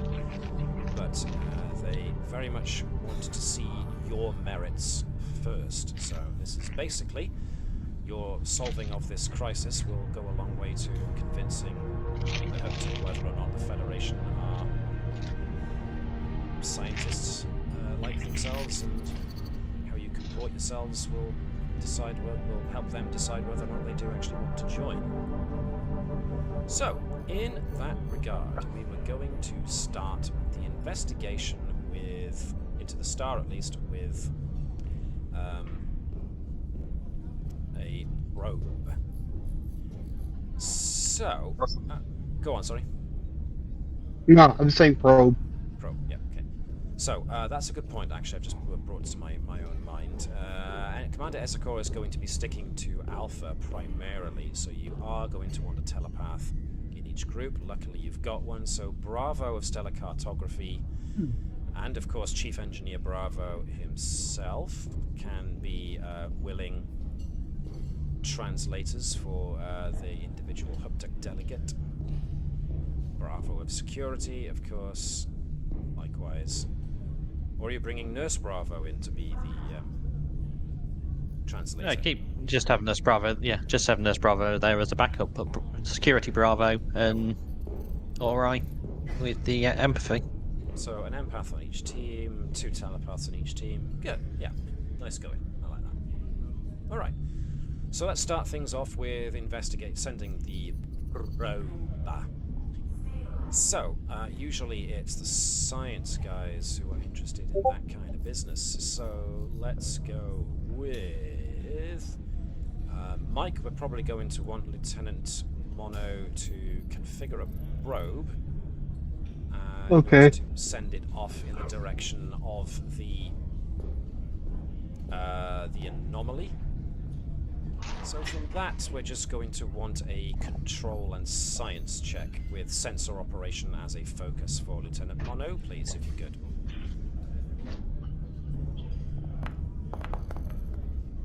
Nice. 2 successes, very good. So I'm going to give you 1 over what you needed there. 1 momentum for getting 1 over what you needed.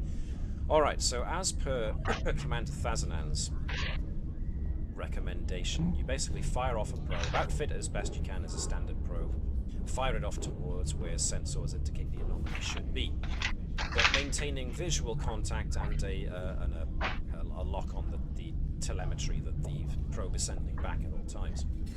As soon as the probe starts entering into the area where the anomaly's at, you start to get strange alarm readings coming back from the probe, as essentially the probe starts breaking up. But by breaking up, it seems to basically start coming apart, as if it's being disassembled. And its individual pieces come off. Some of the plating comes off, the drive comes free, and as the individual parts come out, they then seem to revert to being unpainted or what's the word I'm looking for, which is something I have plastered on a t-shirt or indeed on my forehead. The serial numbers and all other such markings get knocked off, and they start becoming not corroded. It's almost like they're becoming natural minerals once again. So the individual raw material. Yeah, materials that go up into the alloys that make up its composition start coming apart, and all the individual little bits start to basically start going back into the states into which they were found when they were originally mined, until eventually they start disappearing altogether. Can we establish whether that sequence of disassembly would match the reverse of the sequence of assembly of the probe? That's a very good one. For that, I'm going to give you that as a freebie. Yes. Obviously, the casing goes on last as the entire thing itself is being assembled. So, yes, that sequence of events definitely seemed to mirror what you would, the reverse of what you would see on an assembly plant for such. If that's the case, what readings do we get from its internal clocks and sensors? Like, is that going backwards or is that still ticking? Can we work how long I like this that. takes? In that case, let me get from Nova a... Can I get you to give me a control and engineering check with your tinkering technology experimentation focus, please? Difficulty 1. See how much information you can glean from this. 2 successes, very nice. 1 over above what you needed. Yeah, so rolling back through the log, which is a bit difficult at first because, as you just noted, the logs all of a sudden start to roam backwards, even as they're being catalogued. So the star date on the first bits of data that start coming through is what you expect. But then rather than ticking forward, it starts to tick back while it's also trying to still deliver some data before that data cuts off entirely as the thing just disassembles. So yes, before it became disassembled, it started registering large amounts of tachyons and chronotons, and then all of a sudden the records start working backwards as the onboard probe clock starts ticking backwards, and then of course it ceased operation as the individual components just got pulled apart. So yes, make of that what you will. Now, while you guys can have a think of what you want to do next, I'm going to bump us over to the other group who are going to be working on the communication method. So, I'm rethinking that now. I was Yeah, just thinking go a on. model might not be practical.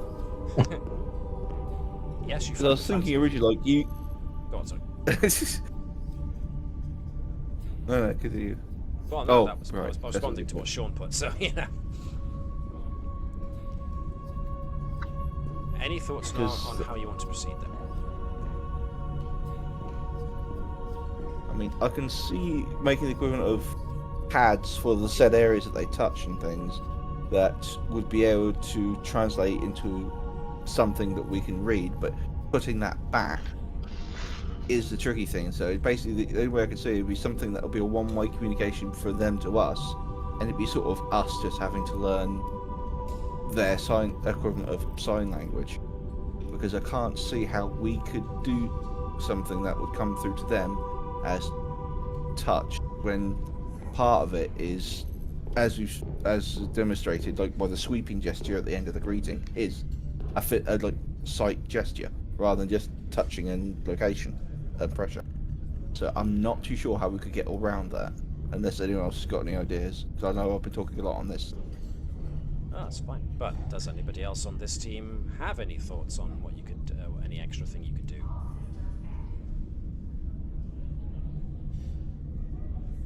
If you want to draw some level of inspiration, I suppose, since members like Natik, they have basically a collar that just emits basically sound that translates his own clicks and ticks and vocalizations. But yes, there is the problem of the fact that this is very much not only a pressure thing, but it's also movement. Unless we just have a direct kind of something that reads their thoughts and turns it into a language through a speaker like said collar. But then that gets a bit odd. How do you differentiate thought from speech when that's still thought in the head? There's also the thing, there's the added difficulty of anything they have to wear. From what I remember saying earlier, the more they wear, that interferes with their ability to communicate because of how they communicate. There's also the thing that whereas Natik still has a non-standard language, it's still done through phonetics and sound, whereas we'd not only have to actually come up with a translation way that translates their touch and pressure sensitivity to our language, but also a way to actually translate our verbal language to to their ability to sense touch. Bertram would probably ask permission if he could scan one of their brains to see if he could actually find an area of their brain or other physiology that acts as their equivalent to a language center in our brain. Ah, okay. Yes, this question can be communicated via either of your two telepaths, and Gamma appears to offer an enthusiastic gesture. Ori, once again, the enthusiasm that Ori senses from Gamma is very much like you're hearing somebody through a door. It's kind of like, I'm pretty sure I got the idea that he's enthusiastic of it, but if there's any specifics to it, I can't tell because it's mumbled. Force field is at full strength. So, okay, yes, the first thing you want to do is maybe gain this from a biological sense. So that makes sense to me. So let's go with a control and medicine task, and this could be aided by anybody that wants to. I mean, Ori technically could with his Xeno. That's right, he could. Xenoanthropology. Can I use xenobiology as a focus? Absolutely, you can. And what I'm going to say It is, also means I can invoke that. Yeah, Webby to assist us by being the Navis, please, because the ship will aid. And for the ship, we're going to want sensors and medicine. Cochrane Medal of Excellence. Well, you got to grab it, and now you get to use it very, very quickly. Yay! In the same session. So this will give me, I believe, an extra 1 dice in addition to what I roll. Okay, so the Navis, not much help, but Bertram gets So that'll be 7 successes. Mike, any added extras that Ori wants to commit to this? It's going to be added extras. Okay, does he roll with 2 dice or 1? Just one, please, because he's assisting, and this is going to be control and medicine, please, with genetics as your, or xenoanthropology, sorry, as your focus. Okay. Can I just remind folks, Gareth, since you used a value, note it in your character's log that you used that value in this episode. All right, so Ori assisting, at least assist with the overall scan. You do assist with the scan, so but a lot of the data itself is correlated by Bertram, whose obviously medical expertise is the focus here, but he went all in for that one, and good grief. I'm definitely not showing off to the aliens. Well, I actually, no, that's actually technically not true, because I believe one of our kind of like secondary objectives is trying to actually persuade them that they do want to join the Federation. So I imagine there is a little bit of Bertram trying to actually show just how good we are in this particular field to try and actually impress Gamma. So Gamma is basically made to sit on a biobed, and is basically asked to just start talking, essentially start communicating.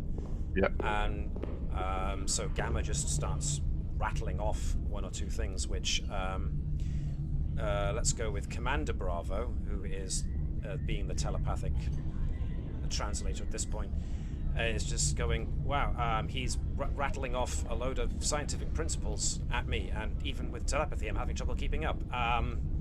He's now going on about I think quantum science, so this is well beyond my capacity to comprehend at this particular point in time. I just shoot things.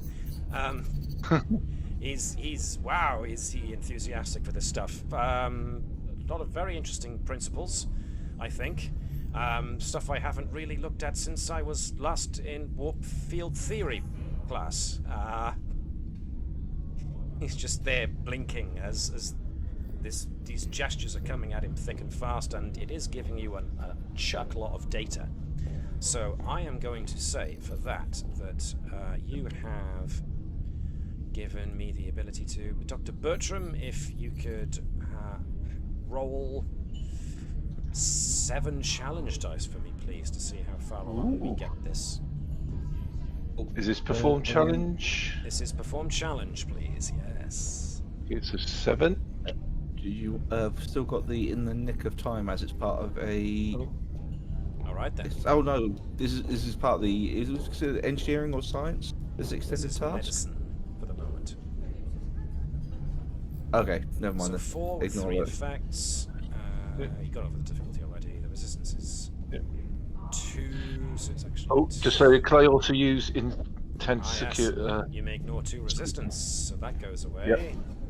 Nice. 3 effects. For 3 effects, you may ignore resistance for every effect rolled, so yeah, that goes away. Nice. So that's a good start. You've identified where the language center is. Now you just need to develop basically a dictionary. Yeah. And a means of now, once you develop the dictionary, you can then go on to how you can express the two-way communication. Let's jump back over to the other group, who are now going to be looking at what they can do next. So we need to find the optimal distance from the anomaly and the duration of exposure for the projected age reversal. Yes, that's a very good point. So what would you like to do in that regard? I mean, you have dealt with tachyons before, especially because you've got a Klingon cloaking device on you, actually, which is something I've only just remembered, which uses tachyons. So you've already got a tachyon generator of sorts on board your ship. So... Timey-wimey. Well... Obviously, the thing most concern for the ship is the fact that there are chronotons in there too. So, what would you like to try next? Using the TARDIS. We haven't done that crossover event yet, I'm afraid, but... Darn it. Give it time. I think that is gone. I think it would be nice to establish some kind of event horizon, or try and quantify where the effects start, Okay. or when. Yeah. From previous experience, you have navigated things like dark matter nebula before, where you output metreon particles as a means of trying to at least get like a sonar blip almost of where hidden things were, so you could potentially use the same kind of thing if you wanted to try and outline the event horizon.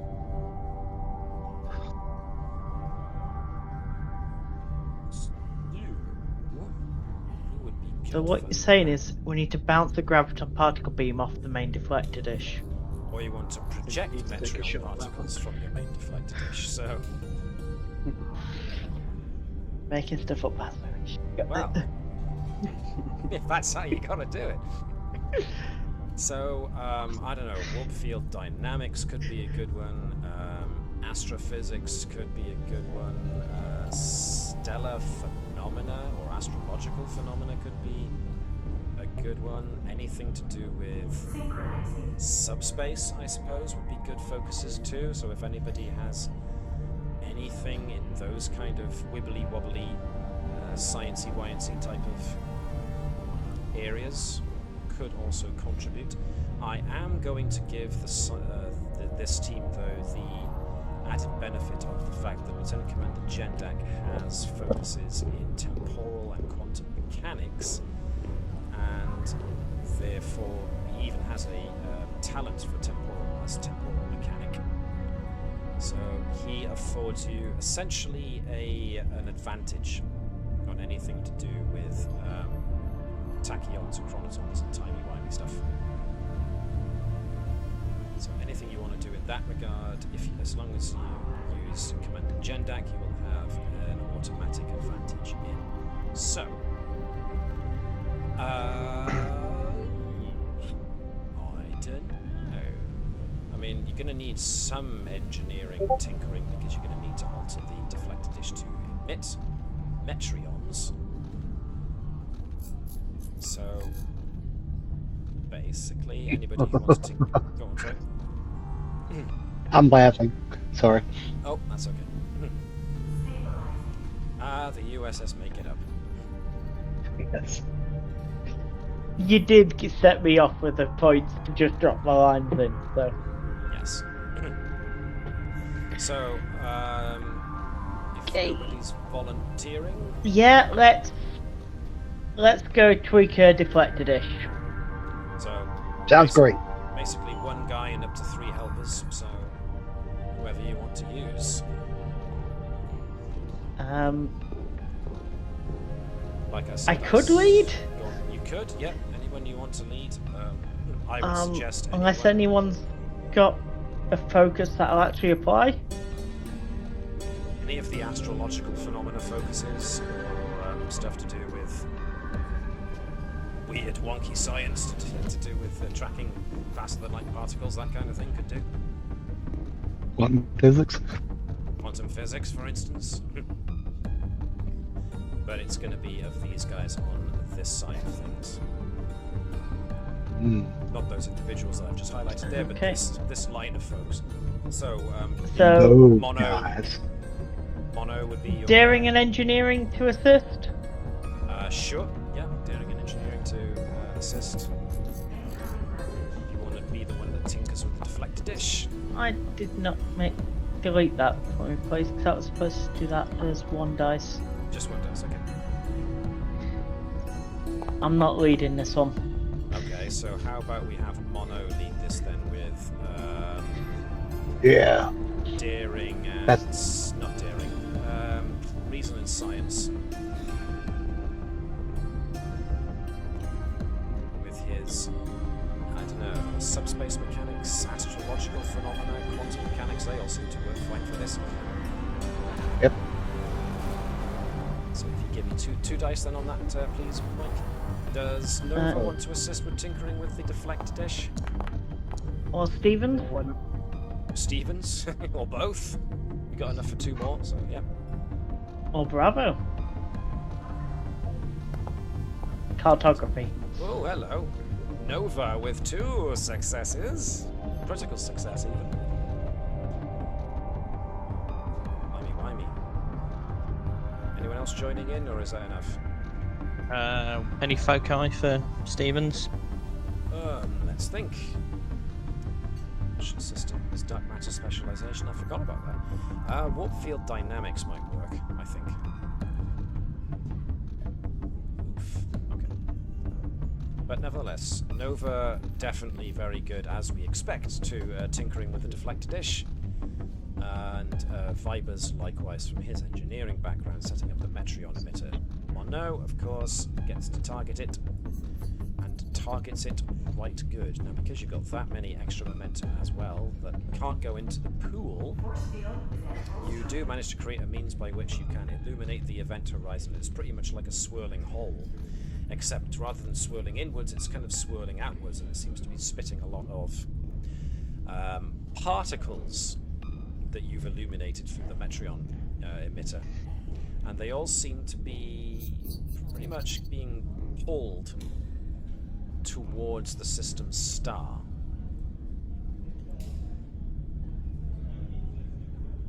So whatever this anomaly is emitting, tachyons, chronotons, and whatever else, these particles that it's emitting seem to be getting drawn off towards the system star itself. So, you've now got yourselves a much bigger clue as to what might be going on here. But before you decide on what you want to do next, I am once again going to jump over to the other group. Now, you've got an idea of where the language center in the brain is on the Haptic, or at least this particular Haptic. So now it comes down to a bit of xenolinguistics, which has to be helped with xenoanthropology also. Let's do it. So both Ori and Edwards have some big leeway with this. Cursed, not so much at the moment. Andrews, I mean, she can pretty much aid anybody with her command skill, so she can get guys rolling with that stuff. Reason and science? Yeah, please. Same from Ori. Who's leading? The xenoanthropologist or the xenolinguist? I'd request to lead, but I'm happy to hear an argument against. I'll go ahead. Go ahead. Okay, so Mike, you are rolling 1 dice for Ori. Okay. Alex, you're rolling 2 dice for Edwards, and if Andrews wants to assist by ordering folks, it's going to be the usual. You can either make it reason and command or presence and command. Presence probably works a bit better. To build. I'm happy to burn for the good of the Federation as well, for the foci, so that Edwards can spend determination. Please make a note that you have done that in your log once you're done. What did you want Ori to roll? Reason and science with a focus, please. Oh, you wanted a determination, did you say? You get a determination to roll, yes. So that means you've also rolled an extra 2 successes. So cool. So that'd oh, and even more on 5. check all right out. Good lordy lorks. All right. There's lots and lots of successes there. We're team winner. I'll say. Oh, sorry, I didn't mean to do that. I was meant to read that. So take that. Oh, that's fine. Can I get you to roll me 7 challenge dice then, please, Alex? Do Andrews or Ori, or both of them, have any talents that assist with extended tasks? Yes. Well. Nice. I don't think you do, but I could be wrong, so, you know, feel free to correct me. We have rapid hypothesis. That's mostly for using Yeah. momentum to ask questions to obtain information, so... Yeah, no, probably not. Okay. I No. realised I should have used my Cochrane medal beforehand. Okay. Nevertheless, Edwards does, so whenever you succeed at an engineering or science expert of an extended task, you score 1 additional work for every effect rolled. Nice, nice, nice, nice, nice. Can we have When does this? our Legion of Honor regenerate? You can only use one of them once per episode. Okay, gotcha. So, since we are on a new episode and you haven't rolled Legion of Honor yet, You have all uses of your various legions of honor. Alex, Thank roll you. me 7 challenge dice, please. Form a challenge. How many dice? 7. Nice. 6. Effects. So it's 8, isn't it, with the additional ones? So essentially, yes, 8. Nice. Very, very good. Okay. So, with resistance of that taking 2 off, what you've got is 6, which is huge. So that there is a very big breakthrough. Okay. So, what you've now got is it's taking time to collate, but Gamma brought with him kind of their equivalent of a data pad, which has got a lot of as you have on your data pads, a lot of input, kind of like an LCAR's keyboard of sorts, but obviously the shapes on their inputs are a lot different. But helpfully, the symbology they use in what's essentially their written language have shapes that seem to correspond to the area of the body that they would otherwise be tapping, but are replicating on a computer terminal. And you identify, thanks to both Ori's xenoanthropology and Edward's xenolinguistics, the fact that certain extra little ticks and dashes seem to indicate the level of pressure that's being put down on a certain individual's area of the body that these symbols represent. And so you're starting to get the very strong workings of a lexicon going now, where language inflections are all starting to come in thick and fast. The only problem you have remaining now is to how to create a matrix where what they gesture and tap and draw on themselves equates to a sound that is somehow read by your own universal translator, and then of course how it gets projected back to them. So this remains your last little bit of task, essentially. But that was a giant leap forward. Alright then, back to the investigation crew. What would you like to do in regards to the fact that this thing is... It's definitely spewing out time-related energy. There's the possibility that the star's gravity could be drawing these particles towards it, which is why it's absorbing them all. But what you would like to do about that, or how you would like to go about gaining a bit more information maybe, is entirely up to you. What are you thinking? Slingshot around the sun. Well... That always works in Star Trek. System stable. I mean... Davis, yeah, sure. Oh, go on, sorry. Right, Davis, you are breaking up yet again, sorry. Right. Okay, prep for time warp. Did it jump to the left? No, jump to the right. That was it. Jan, did you have anything that you wanted to posit? Well, did we establish it if it's a push or a pull from the anomaly to the sun? The anomaly is just spewing out these particles, and the sun just seems to be drawing them in.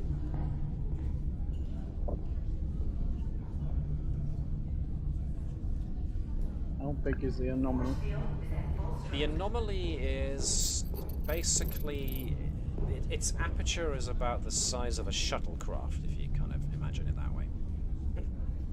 So it's not enormous, it's not like a singularity or anything, but it's obviously spewing out these time-related particles that seem to be reversing the age of this star.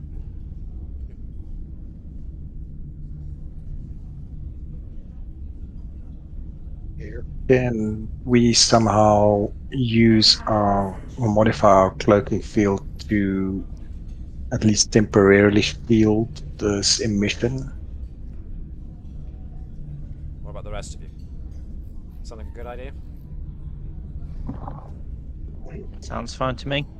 I'm wondering if we can put like a subspace bubble around it. And if that will contain it for a little while, but the cloaking is probably a little less dangerous. So, I was thinking just so that we can try and establish what the anomaly actually is. Maybe we can get a view on it. Sean, did you say something just then? I was going to say we should take a shuttle out to it. A It's shuttle only out to about the it. size of a shuttle, and then getting closer and viewing. Okay, a bit from column A, a bit from column B. On the shuttle, what's the oldest shuttlecraft we can get hold of in system? Operating? No, as in this solar system, is there any really old shuttlecraft we can get hold of So that it that's got a doesn't bit more disassemble. life in them before they disassemble? Well, unfortunately, the shuttlecraft that you have on board your ship were all obviously assembled with the knowledge that they're all the more recent. What are they now up to? Type 8, Type 9 shuttlecraft. They're all quite new. You also have the issue of it not having the systems required to do what you're thinking. There's that. The cloaking device requires a much bigger ship. But you could try and combine both ideas, I suppose, by maneuvering the Navis up to the aperture and try and use the cloaking device to create some kind of bubble or whatnot, and then once it's in position, you could maybe get a closer look with the shuttlecraft.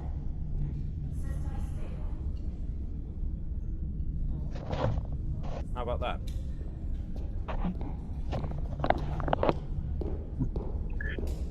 Sounds dangerous. It's good to me. Small chance of death, sorry, small chance of success, certainty of death. What are we waiting for? Sorry, John Rhys Davis. I messed up your line there. I just imagine that Engineer Gaff heard large chance of death and he runs in going, finally! Davis, what were you saying, sorry? Is there anything in our data banks about Chroniton shields or time divergent shields or anything along those sort of lines? If there are, then who's the time police in Starfleet again? Oh, if they turn up to help us deal with this problem, that's quite convenient. I forget if the what's the official temporal name? investigation. Temporal investigation. Temporal Integrity Commission.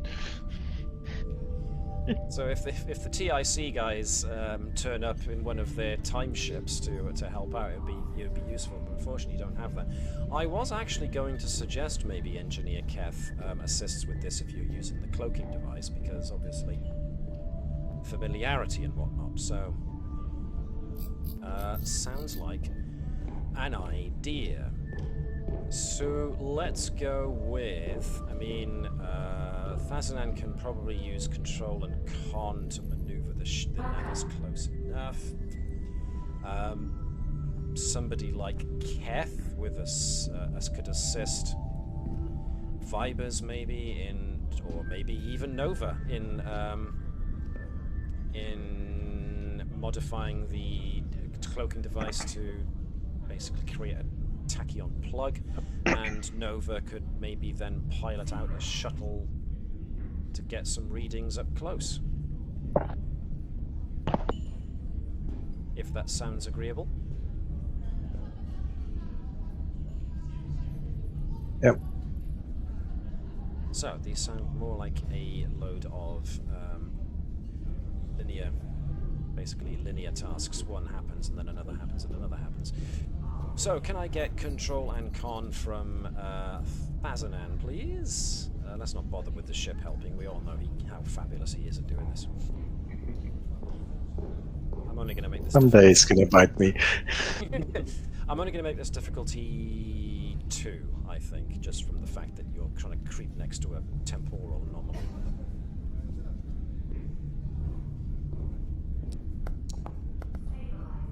Ooh, 2 successes on the bean, even though he rolled a 17. God, look at that. How talented is he? All right. Thazanan maneuvers things in. Now, you will get the next bit with the temporal tachyon-related Biddy-Boo will get some advantage, what with Gendak being present. So, if I can have...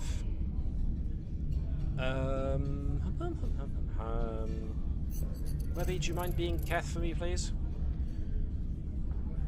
Who is going to assist Vibers with a control and engineering check, using engineering maintenance as a focus, but Vibers, you're going to be doing daring and engineering. Ooh, with... probably warp field dynamics as your focus.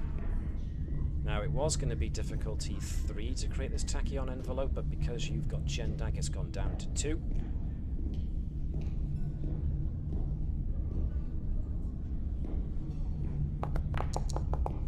So that's... Ooh, there we go. Davis, you were meant to be rolling 2, but okay. Oh, I'll roll again then.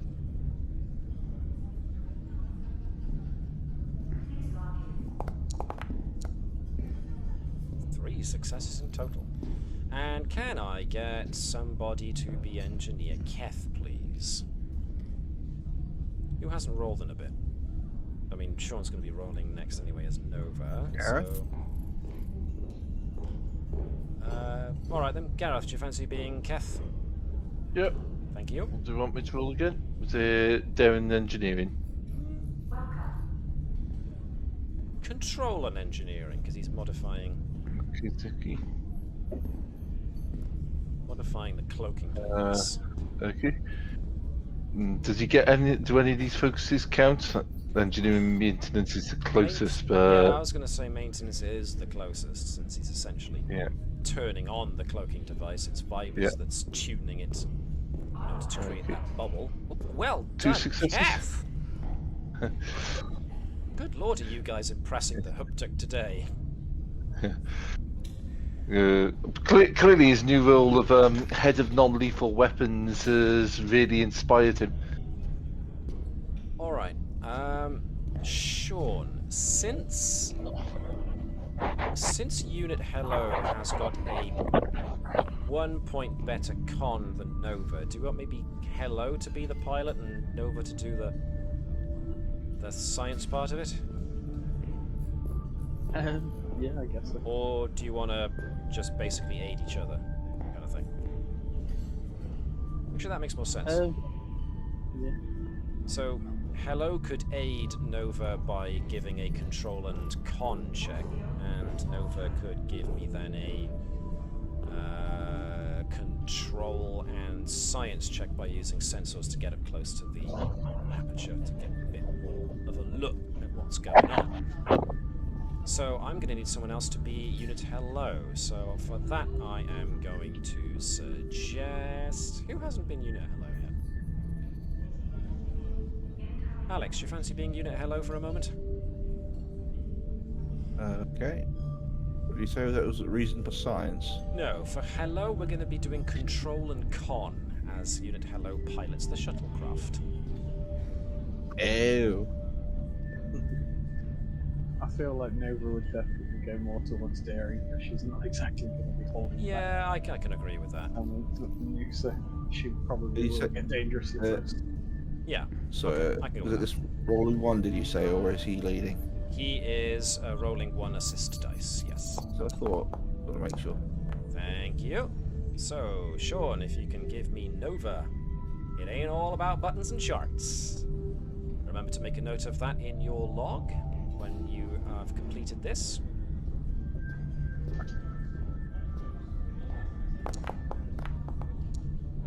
Oh, good lordy, are you guys doing great. Alrighty, so Unit Hello pilots the shuttle. It's very, very easy. You just kind of curve out of the shuttle bay and start heading towards the aperture. The aperture, of course, is illuminated on sensors, and therefore the heads-up display as a result of your earlier success with firing Metreon particles at the thing.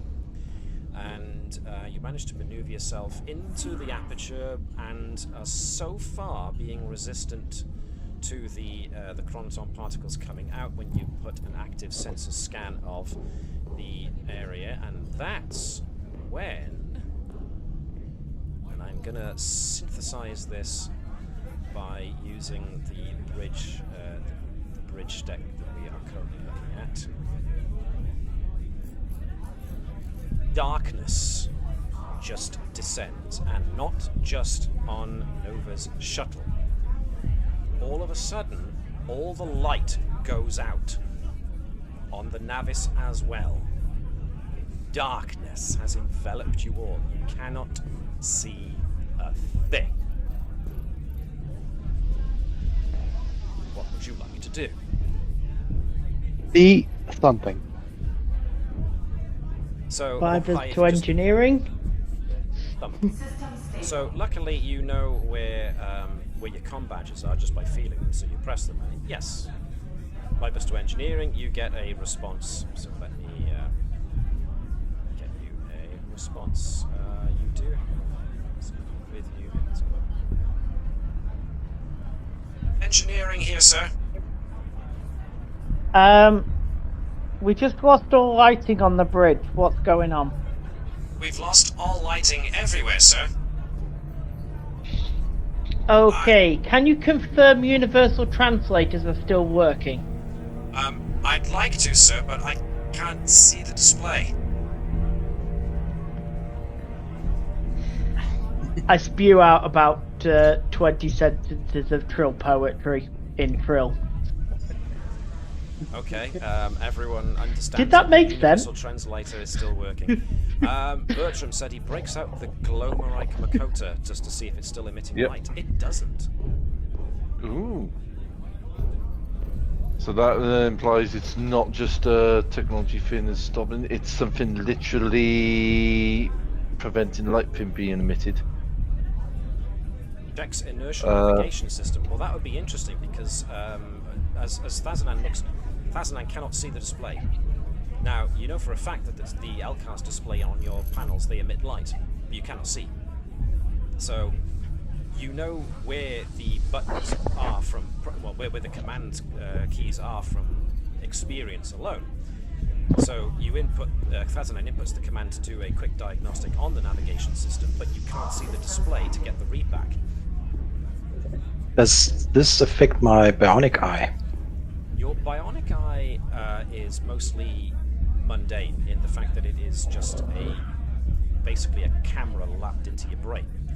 So you don't really, neither Thazanan's nor Andrews's bionic eyes have any kind of special vision acuity associated with them, so you don't see in like ultraviolet or stuff like that. You just see in normal white light. So it matches your normal eye. So it has had an effect on your bionic eye. Your bionic eye can't see any more than your natural eye does. Is that the same for hello? Hello is a different matter entirely. Hello can sense its surroundings through its own little sensor system strapped into its chassis. So, sure, if you click on hello, you should see how hello perceives the world. Actually, anyone can click on hello to see that hello is kind of perceiving the world through almost like through sensor echoes, sensor scans. In that case, then Nova's going to report back to the ship, or attempt to, but she can't see in on the position to go further. So the good news is that, yeah, you can still patch communications through using just verbal commands. Seems disappointed. So, but Unit Hello can actually read out what is being displayed, or can he? No, Unit Hello is going to have to do this a little differently. In a second. Computer basically. That was my thought too, yeah. Hang on, let me find...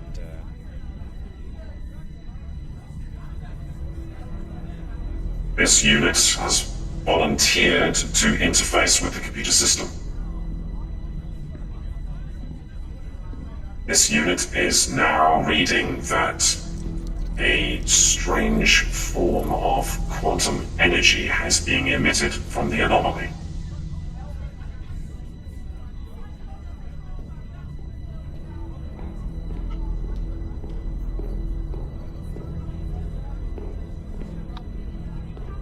Okay. Has it gotten bigger? Analysis of the anomaly suggests that it has not increased in size. However, a quantum inversion wave apparently has been emitted from the anomaly. It is creating a form of photonic inversion.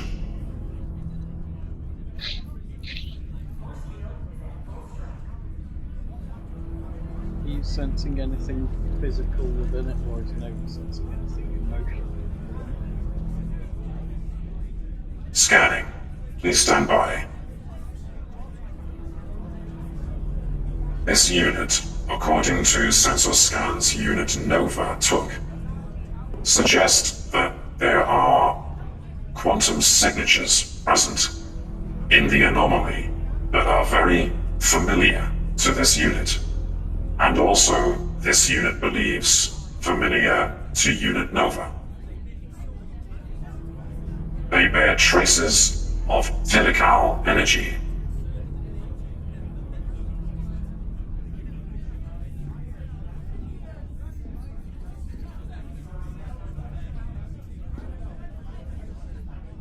Alright, so, whilst this is going on, obviously the crew of the Navis have now started to become a bit nervous. A lot of humanoids rely very, very much on sight. Those who have got extrasensory perceptions, like empathy and telepathy, of course, have still got an idea of where their fellow life forms are. But, of course, you're all still stumbling about with the fact that you cannot see anything around you.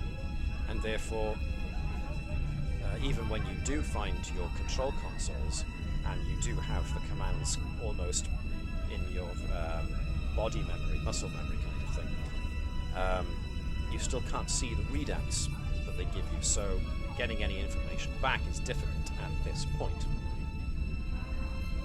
But your telepaths... Go on, sorry. There is a potential workaround we could do for the non-telepaths, which is Ephrodins exist, and they don't have a written language. They are a species in the Federation that has an oral history. So, if they're used to...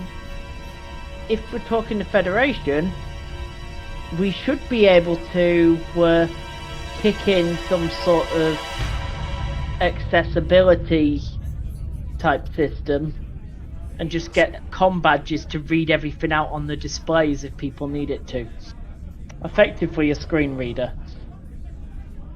Turning on the screen readers for all things. Okay, that's a good idea. Anyone got any advances on that, or does that sound like the way forward, folks? Sounds good. Okay. Yeah. Alrighty. So, obviously the problem you have there... Well, actually, no, there's just been no problem. You just basically tell the computer to do this. Yes. So, in order to input the right commands, let's have...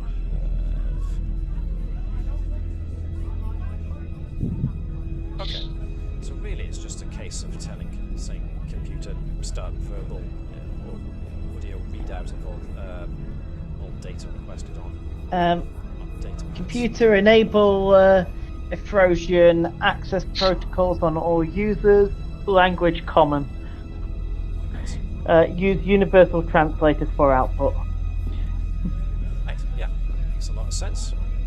You worded it a lot better than I managed. So, Yes. You're gonna get talked at for every single thing on your screen that you got in front of you, but hey, listen, it's better than nothing.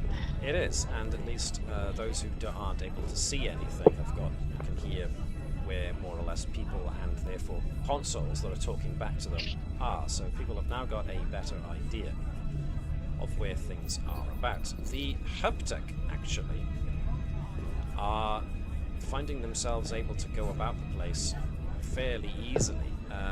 Fazanan, in a similar fashion, is finding it a lot easier with his spatial awareness, because with his antenna, Fazanan can feel basically where walls and obstructions are, and where people So are. none of our tricorders have a flashlight function. You could try, but we've already had Dr. Bertram try one of his glowing mosses, and they don't emit light either in this condition. The lights are all working. The light is not there. Exactly. Oh. So something is happening in order to basically make light invert, it seems. So is this a little bit Whovian? Perhaps. Did I not apply the right amount of technobabble? No, just the kind of plot so far. This is especially the way Navis has said it. Since Nova's on her own, I think she'd cut communication off at this point, or at least just silence it. Okay. And then check her memories for any knowledge of it. Okay, yes, indeed. Let's have a check. Let me go through your character history a second.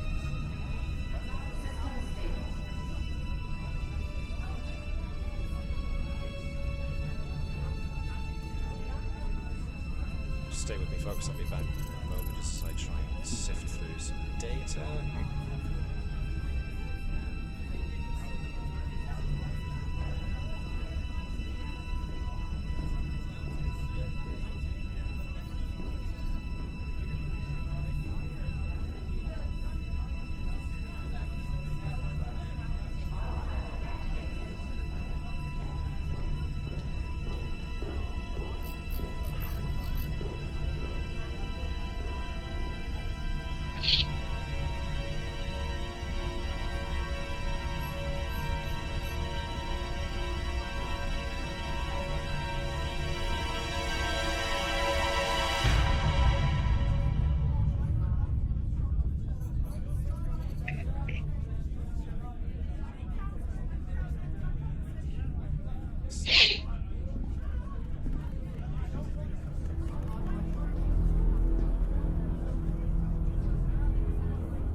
Of that what you will with what you remember, Sean.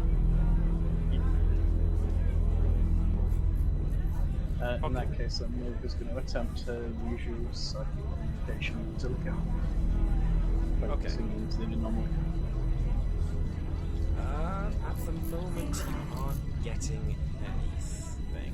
Doesn't necessarily mean it's not transmitting, as it were. You're not getting any reply.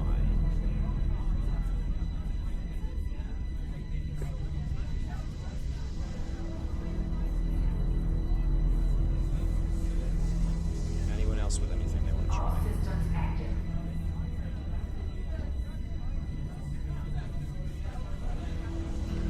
What about tactile interfaces as well? See if we can get... The ship still seems to be responding, so we still seem to have power, it's just the fact that we don't seem to have a visual cue.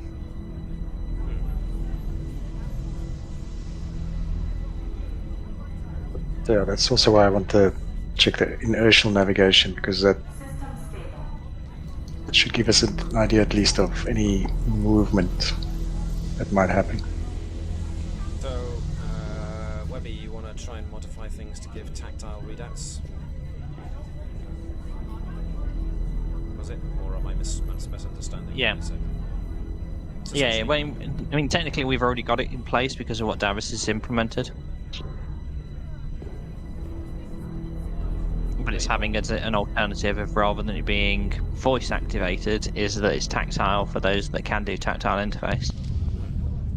And this actually makes Gamma and Beta very interested, because they obviously themselves are very tactile, and the fact that you can implement tactile interfaces excites them greatly.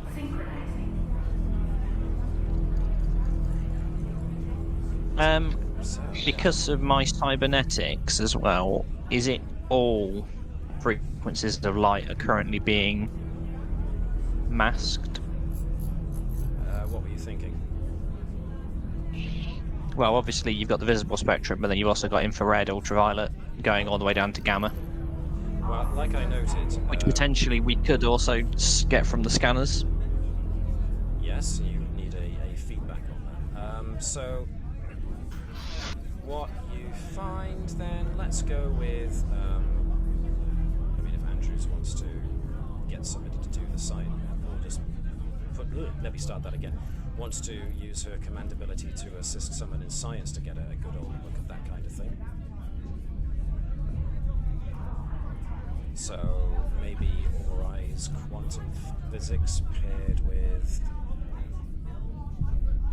Nova's trying to communicate with Tilical at the moment, so let's get with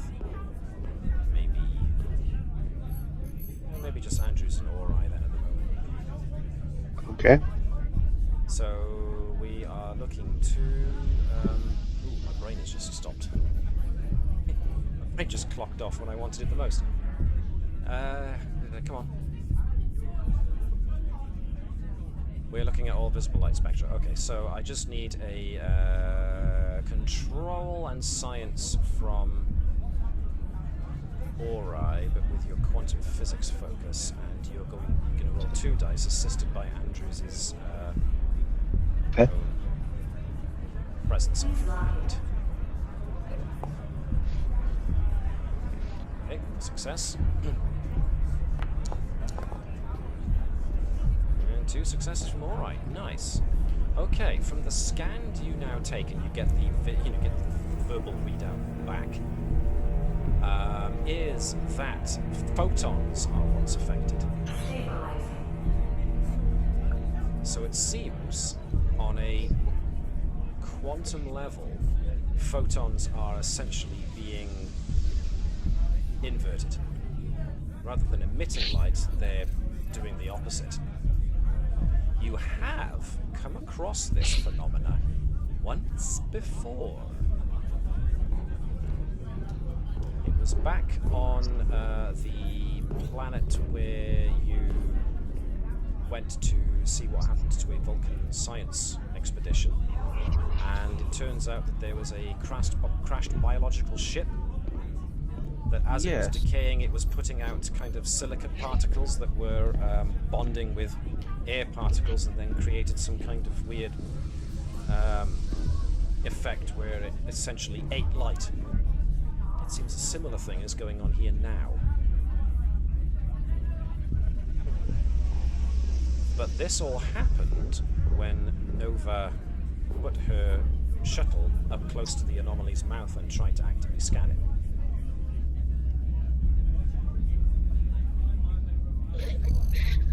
So then the next plan then will be to get the shuttle back out of there to see if we can get a response back. So we'll be opening communications to the shuttle.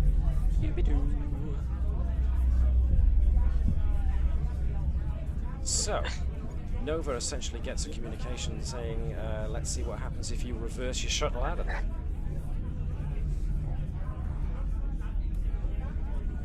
What would you like to do, Sean? I think she'd obey, although she really wants to go further in. She really wants to go further in. Okay. It certainly doesn't seem... I mean, from the really big up-close view you're getting, if this was like somebody trying to tear a hole in space to get out, you would expect to see something on the other side of the aperture, or get some kind of reading on the other side of the aperture, but you're not. That's the weird thing about this. It just seems to be some kind of tear in space that just is emitting these time energy, these tachyon and chronoton particles. So there's certainly nothing at the other side that you can detect at present. So if you are indeed backing out, then yes, the shuttle, as far as your verbal sensors, or indeed unit hello talking back, the shuttle's progress. Oh yeah, I didn't answer Jan's question. The Navis was not drifting, it was still holding the same position that it was earlier, but I will say that both Nova and Fazanan are noting that... Sorry, did I talk over you there, Sean? No. Okay. Both of you notice that the Navis and the shuttle are showing signs of they are starting to age backwards. But not that quickly. Well, I'll inform the captain. I suggest we move a little further from the anomaly. Well, Sounds like a plan. Okay, yep. Can we also try pumping out... Well, technically it's chronotons are aging, so can we try and pump chronotons out, or generate chronotons to try and stop this aging process? That's certainly an idea, yes. And you have currently initiated the cloaking device, kind of putting a tachyon bubble around the Navis, which the Nova's shuttle was still well within when she poked the shuttle's nose into the aperture. So technically, Let's take it's still around you. take the cloaking device up to 110%. Turn it to 11. Recommended maximum. Alrighty. In that case, can I get anybody who wants to give this a try? I mean, it can be done when Nova gets the shuttle back on board, or it can be done while she's in transit. It's entirely up to you. It depends if Nova wants to get involved in this.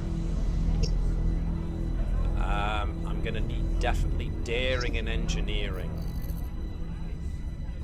with a difficulty of 3, I'm going to say, because you are messing with something that there's a slight imbalance in the system, because you've A, modified it, and B, it's still a Klingon cloaking device in a Federation ship. So in that regard, actually, I am going to spend 2 threat to boost this up to difficulty... what did I say it was? 3? No, I said 2. I said 3. Yeah. You said 3. I said 3. I'm going to boost it up to 4 with a complication range 2.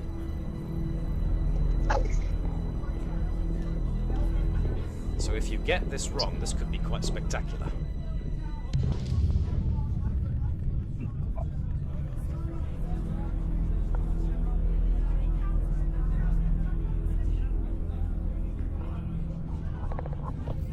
Where is Kev? He's not even on the flipping map. He's here. He's here. He's next to Vipers. He's there.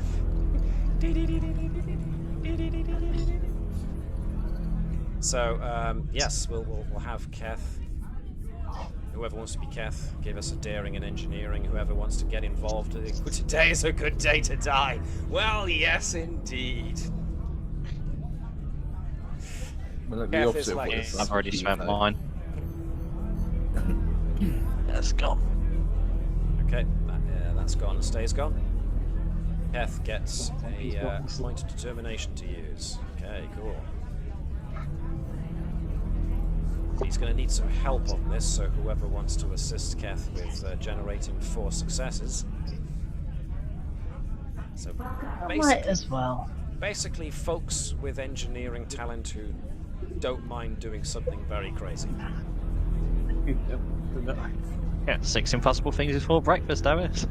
Well, It is, isn't it? so Definitely is. we'll have Keth Right. lead this because, well, cloaking device. But anybody who wants to assist can give us daring and engineering with 1 dice. So There you go. Vibers is in it. That's 1 dice and a determination. All right, so we've got Jesus. 1 assist left then. If Nova or I don't know, Isn't it Edwards daring and wanna get engineering? involved, daring and engineering, yes.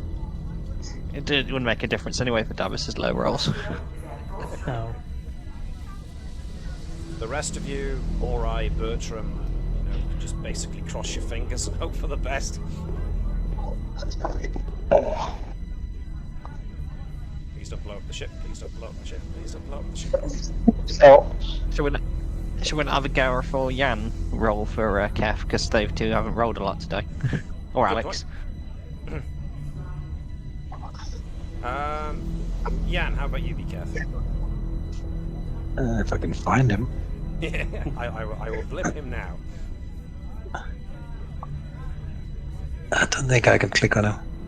Is he in the Navis crew? Should be in supporting yeah. characters. Let me find him. There's Engineer Keth. I got him.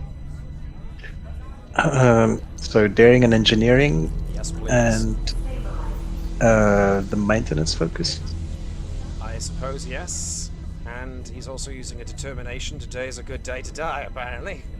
But no, he's using No, mine. he's not. But Yeah. It's just- Alright, so no determination then. no determination. Yes, there's determination. Comes off of mine, because I spent mine. Oh yeah, because you. Oh, yeah, right, yeah, okay. Yes, I'm sorry, my mistake. It's like So- Kev tried to think, oh, today is a good day to die, and I'm like, no, we're going to preserve the crew, the life of the crew. Okay, I'm not sure if they roll the right number of dice. Let's see. let's give it a go and see what It'd be happens. 2 plus determination. So basically, roll 1 more.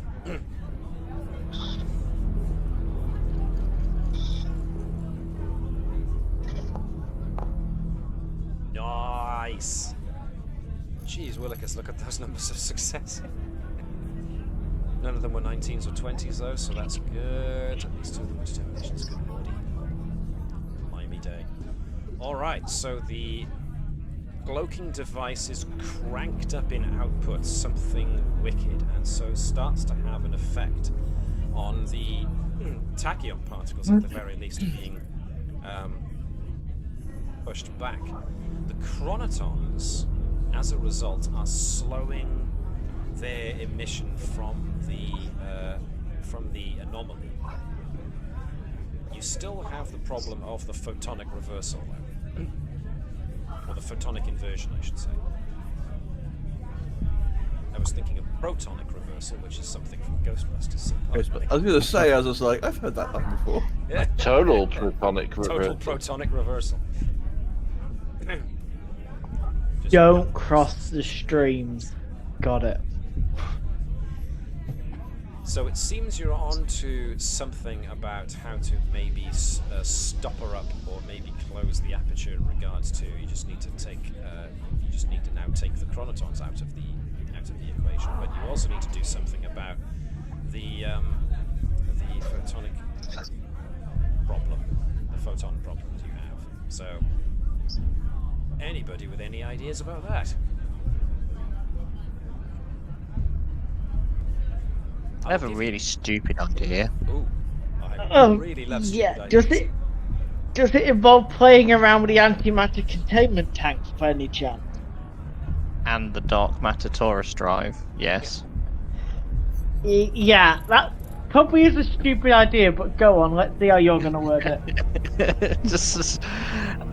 So we need to create anti-photons. Well, no, because the photons are still there. They're just invisible.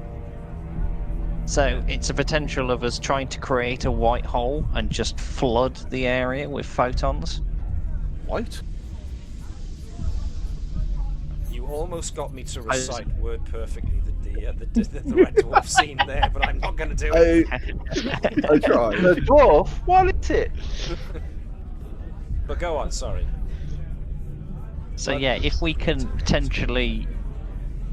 Yeah, so if we potentially use the dark matter drive with no destination and just flood the area with potential energy, that may work.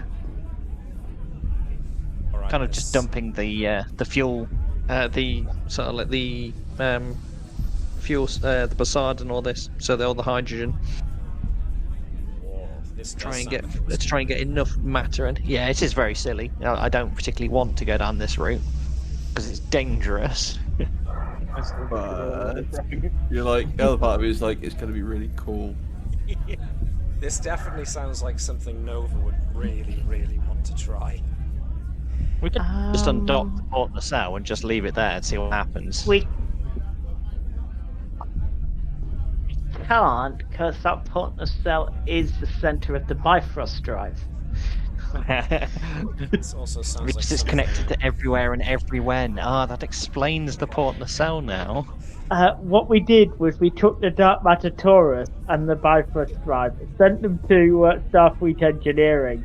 They bashed them together with a hammer, and then sent them back saying, "Don't take this. We don't want this back again." And we misread the instructions that it works with the transport system. I mean, could we slingshot ourselves around the planet like 10 minutes ago, and then take all the scans that we needed from 10 minutes ago, to then give us the data that we have now?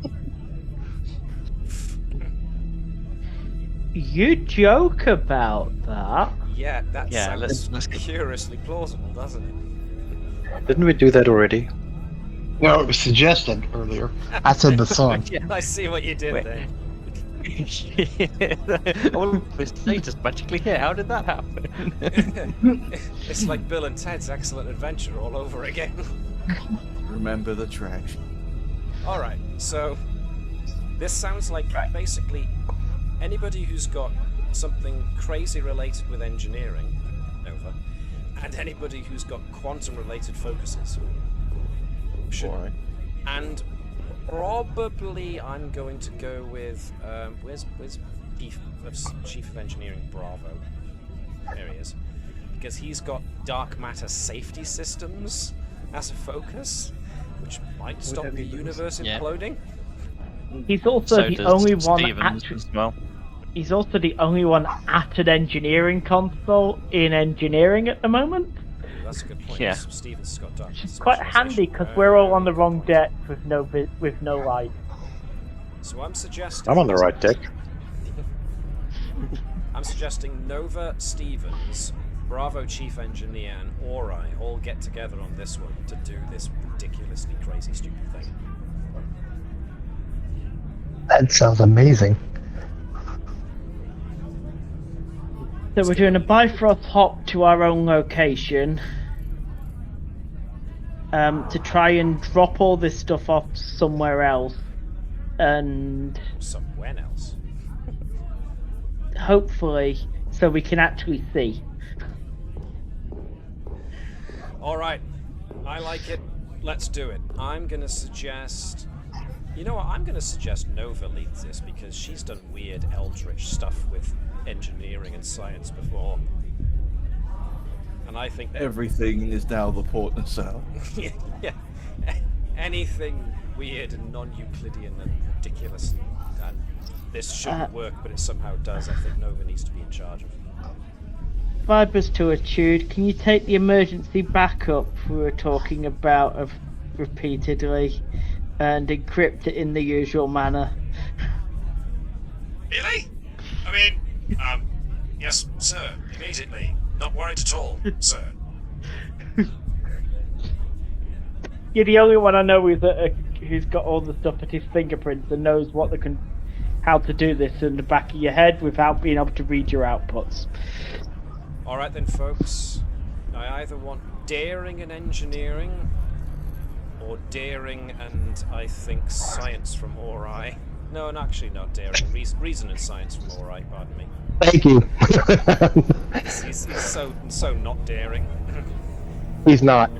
Ori will give the computations, but it's going to be the other three who are going to be doing the crazy stuff with wires. So, and then it's basically going to be Thazanan just pressing the button to engage the drive and just praying everything works. 2 dice from Nova, 1 dice from Stevens and Bravo. Can I have Alex be Chief Engineer Bravo, please? Okay. Thank you. All of you with focus. I am going to make this difficulty 5.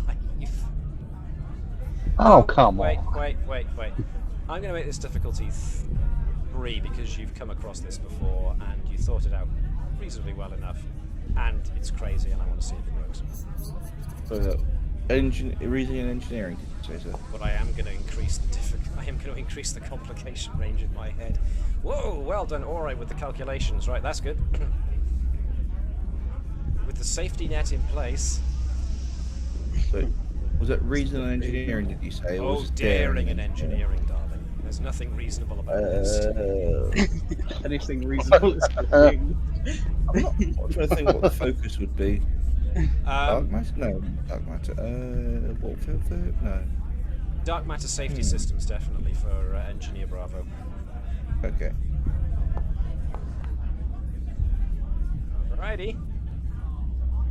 We can have Webby if you want to be Stevens. Nick. Lead character's sister, after all. Daring engineering. Daring and engineering with dark matter related focus.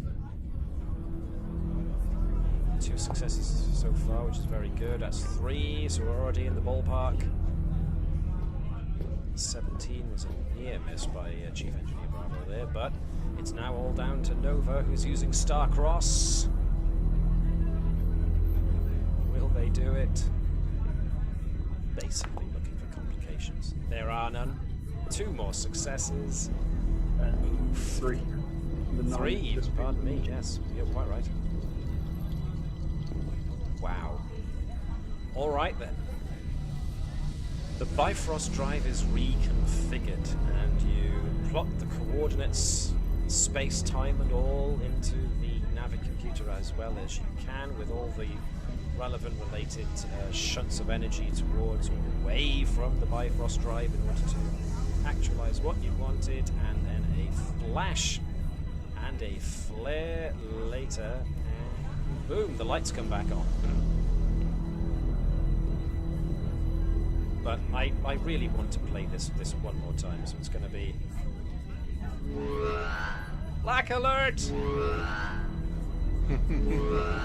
You're gonna do all the other colours first. Yeah, the siren does the correct sound, but the actual colours, well, you don't see them at first cycling through all the different colours of the rainbow.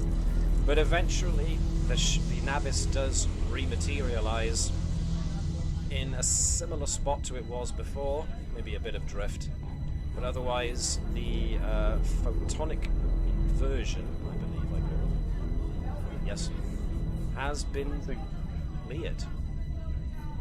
And I think we're upside down because we did a barrel roll on this. yeah, you're not All exactly section the same way as you were before. There's a couple of bombs at the back end of the ship.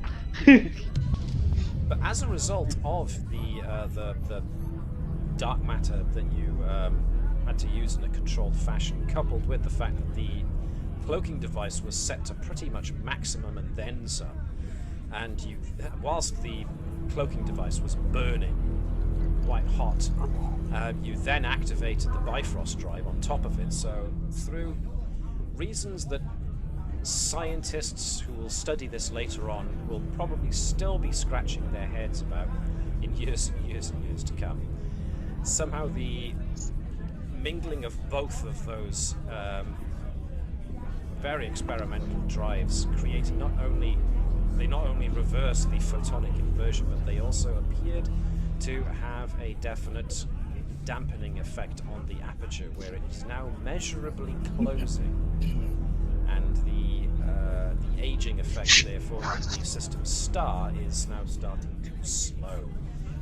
By all estimations and calculations, upon the current rate of shrinkage, which is something nobody likes to admit to, but nevertheless, the aperture does appear to be shrinking in size, and therefore the amount of time that it is reversing is lessening. Therefore, the immediate threat to the Haptic people themselves isn't completely gone. All you've done is stop the de-aging of the star in its tracks, but certainly assisting the Haptic with any environmental related assistance they're going to need from here on in order to cope with these changes can certainly be made possible in the future. The only thing you really need now is to finalize your method of communication with them. So the one last thing I'd like us to do before we complete is to actually complete our mission here and see if we can form the basis of a means of communication with the Haptic. So whoever would like spend to all the momentum. Yeah, we've got tons of momentum. We've got 6 momentum. We can buy 3 extra die. Yep. So one person could pretty much do this, attempt this if they really wanted to. Go on, Edwards. You've not rolled a lot tonight. You've got all the workings of where the language sensor in their brains are, so you know how to look for it in the future. You've got a working basis for at least visual communication through their written, quote-unquote, language. So you just need to finalize this now into a method of communication that can maybe be attempted, at the very least, initial communication that can be attempted between both parties. Because the Haptic, at the very least, recognize their own symbols. Go on, Edwards, touch the dolly. Anyone else hoping? I mean, I'm still going to work out how we're actually technically doing that, because I don't... It's still going to be... What was it you said, Sean? Just saying, anyone else hoping for triple complication at this point? Is he trying to mind just everyone just throws out 3 legions of honor. No pressure then, Edwards, but for the moment I'll say that you're basically creating a text prompter. Because the Haptic do have something equating to a written language, it's just all symbols. So if you can at least understand what the symbols mean, you've got the basis of visual communication at the very least. Or it could just be building a hologram as well, and the hologram does when you say what I want, hello, my name is Edwards, is that it then So you're plugging a holo emitter on the front of your comm badge so that it can work for the universal translator. And if we need it louder, just put it through the sound gun. Why not just... Very funny. I was like, why not? No, literally going back round to the issue I was thinking about the hard light thing. Why don't we literally have this, like, a little holographic projector that can actually maintain basically something that we'd be able to input commands into?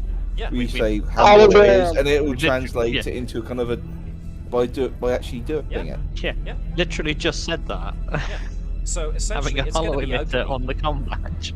It's going to be. No, not on the comm badge. I'm talking about literally like the little, literally like a rimmer, something that actually walk around with you. Well, I was going more on the lines of you turn it on and this little U appears on your shoulder that acts out everything you say to who you're talking to.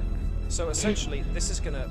Since this is the first time this kind of thing has been made, this is going to look ugly. It's basically going to be a big holo projector box with its own power supply and a visual sensor, a sensor mounting, so that it can interpret what's going on from the Haptic themselves and replicate a hologram that replies, essentially, in their language, whatever you say. So at the moment, it's not going to be pretty to look at, but it's the kind of thing that can be worked on by Starfleet Science later on using your model as a basis. So by all means, give us a reason and either science or engineering, whichever you want to use, with your xenolinguistics, and if you want to spend all the momentum to buy 3 extra dice, do it. Oh no, I was gonna do something else. I would like to say let's try something risky, because if this goes wrong, or there's any chance of this to create error, that's gonna be quite the diplomatic kind of faux pas. Yes.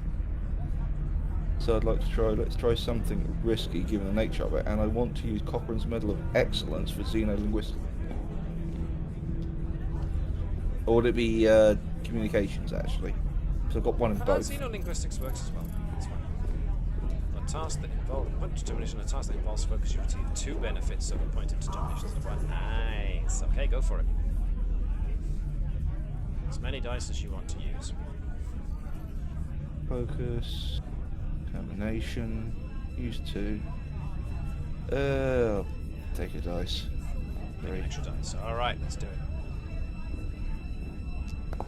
So I've automatically got 4. So 4. Now roll me those 5, 7 6, challenge dice, please. Name again. Yep, look at the time. Excellent. That's good. 10. That's very good. Even with resistance, that becomes 8, which means you make the final breakthrough and have created the translation device necessary. Well done. I mean, like I said, it looks butt ugly at the moment.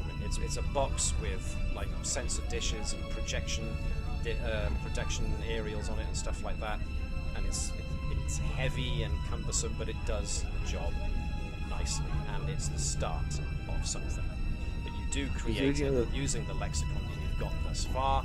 The Haptic are really happy to see that you have made a means by which they can now more easily communicate with you. It now is a case of being able to create that lexicon, that language database. But yeah. The main hang-up I kept having in my head is it will always involve putting something on them, and as you know, that is against their culture. It's the most hardest thing to try and think around. Because like at one point I was thinking, can we get something that literally just can we like record their brain, like which parts of the brain lights up when they talk, and then have that literally attached to some the equivalent of what Natik has. But I was like, that's still getting them to wear something. It's like yes, but you have essentially now accomplished both directives. Essentially, you have assisted the Haptic, you've created a means of communication with the Haptic, and you have basically helped them with their problem in system. So you have fulfilled your mission objectives for this point, and your efforts will be used as a model by which further communication methods can be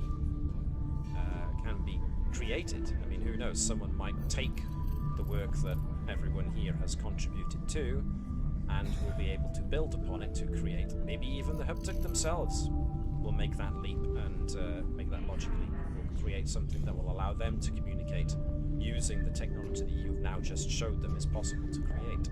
So, yeah. There we go. So, yes, what you've learned is that the Tilical's attempts, it's potentially their attempts to break free of their prison dimension still is having knock-on effects on space-time in general. Whether this was whichever faction of the Tilical, either the displaced or, as was noted previously, the sick ones, is difficult to tell. Plus, I mean, if you ask Unit Hello will tell you that given the sheer amount of power it was observed that the Tilical can command, even though you have already stated to the displaced that you are working on a means of getting them out, it's entirely possible that their previous efforts, even if they're not currently trying to get out of their prison dimension now, because they're waiting for you guys to do something, the power of their technology is such that it could also echo forward and backwards in time, potentially. So their efforts could still have lasting consequences into the future, or into the past even. So, who knows for sure. But you have at least what started off as an interesting exercise in xenolinguistics and investigating an anomaly has turned into something a little bit more, but you have managed to successfully treat both. And as a result, you've impressed the Haptic, which means that at the very least, negotiations for trade in Rodinia, which, considering the timing of all of this, is no small accomplishment at all. So this is where we are going to finish for tonight, and it's also the end of our episode. So, a little one-session episode today. We don't get many of those, but today is one of them. So, well done, guys, for fulfilling your mission and gaining the Federation a new ally and new resources. We will see if they have any kind of knock-on effect in the future. But in the meantime, I'm going to say thank you to everybody who watched the stream, and if you are watching this on YouTube later and you enjoyed it, feel free to give us a like. And of course, if you are interested in finding out when we do drop our videos on YouTube, then subscribe and hit the bell icon, but also remember to select all for notifications, because otherwise our Lord and Master, the algorithm, all hail the algorithm, all hail, can sometimes be a bit deceptive as to what it lets through, even if you do push for notifications. So yeah, that would help us and everybody else who does actual plays out immensely. In the meantime, I ask you to do like the Vulcans do, which is to live long and prosper. Maybe not attempt Vulcan mind melds on a haptic species that considers what you just did to their face an offense. But definitely engage in infinite diversity and infinite combinations. Treat each other with respect and help each other out in these crazy days. And with any luck, we will see you when we see you next. Hailing frequencies are now closed.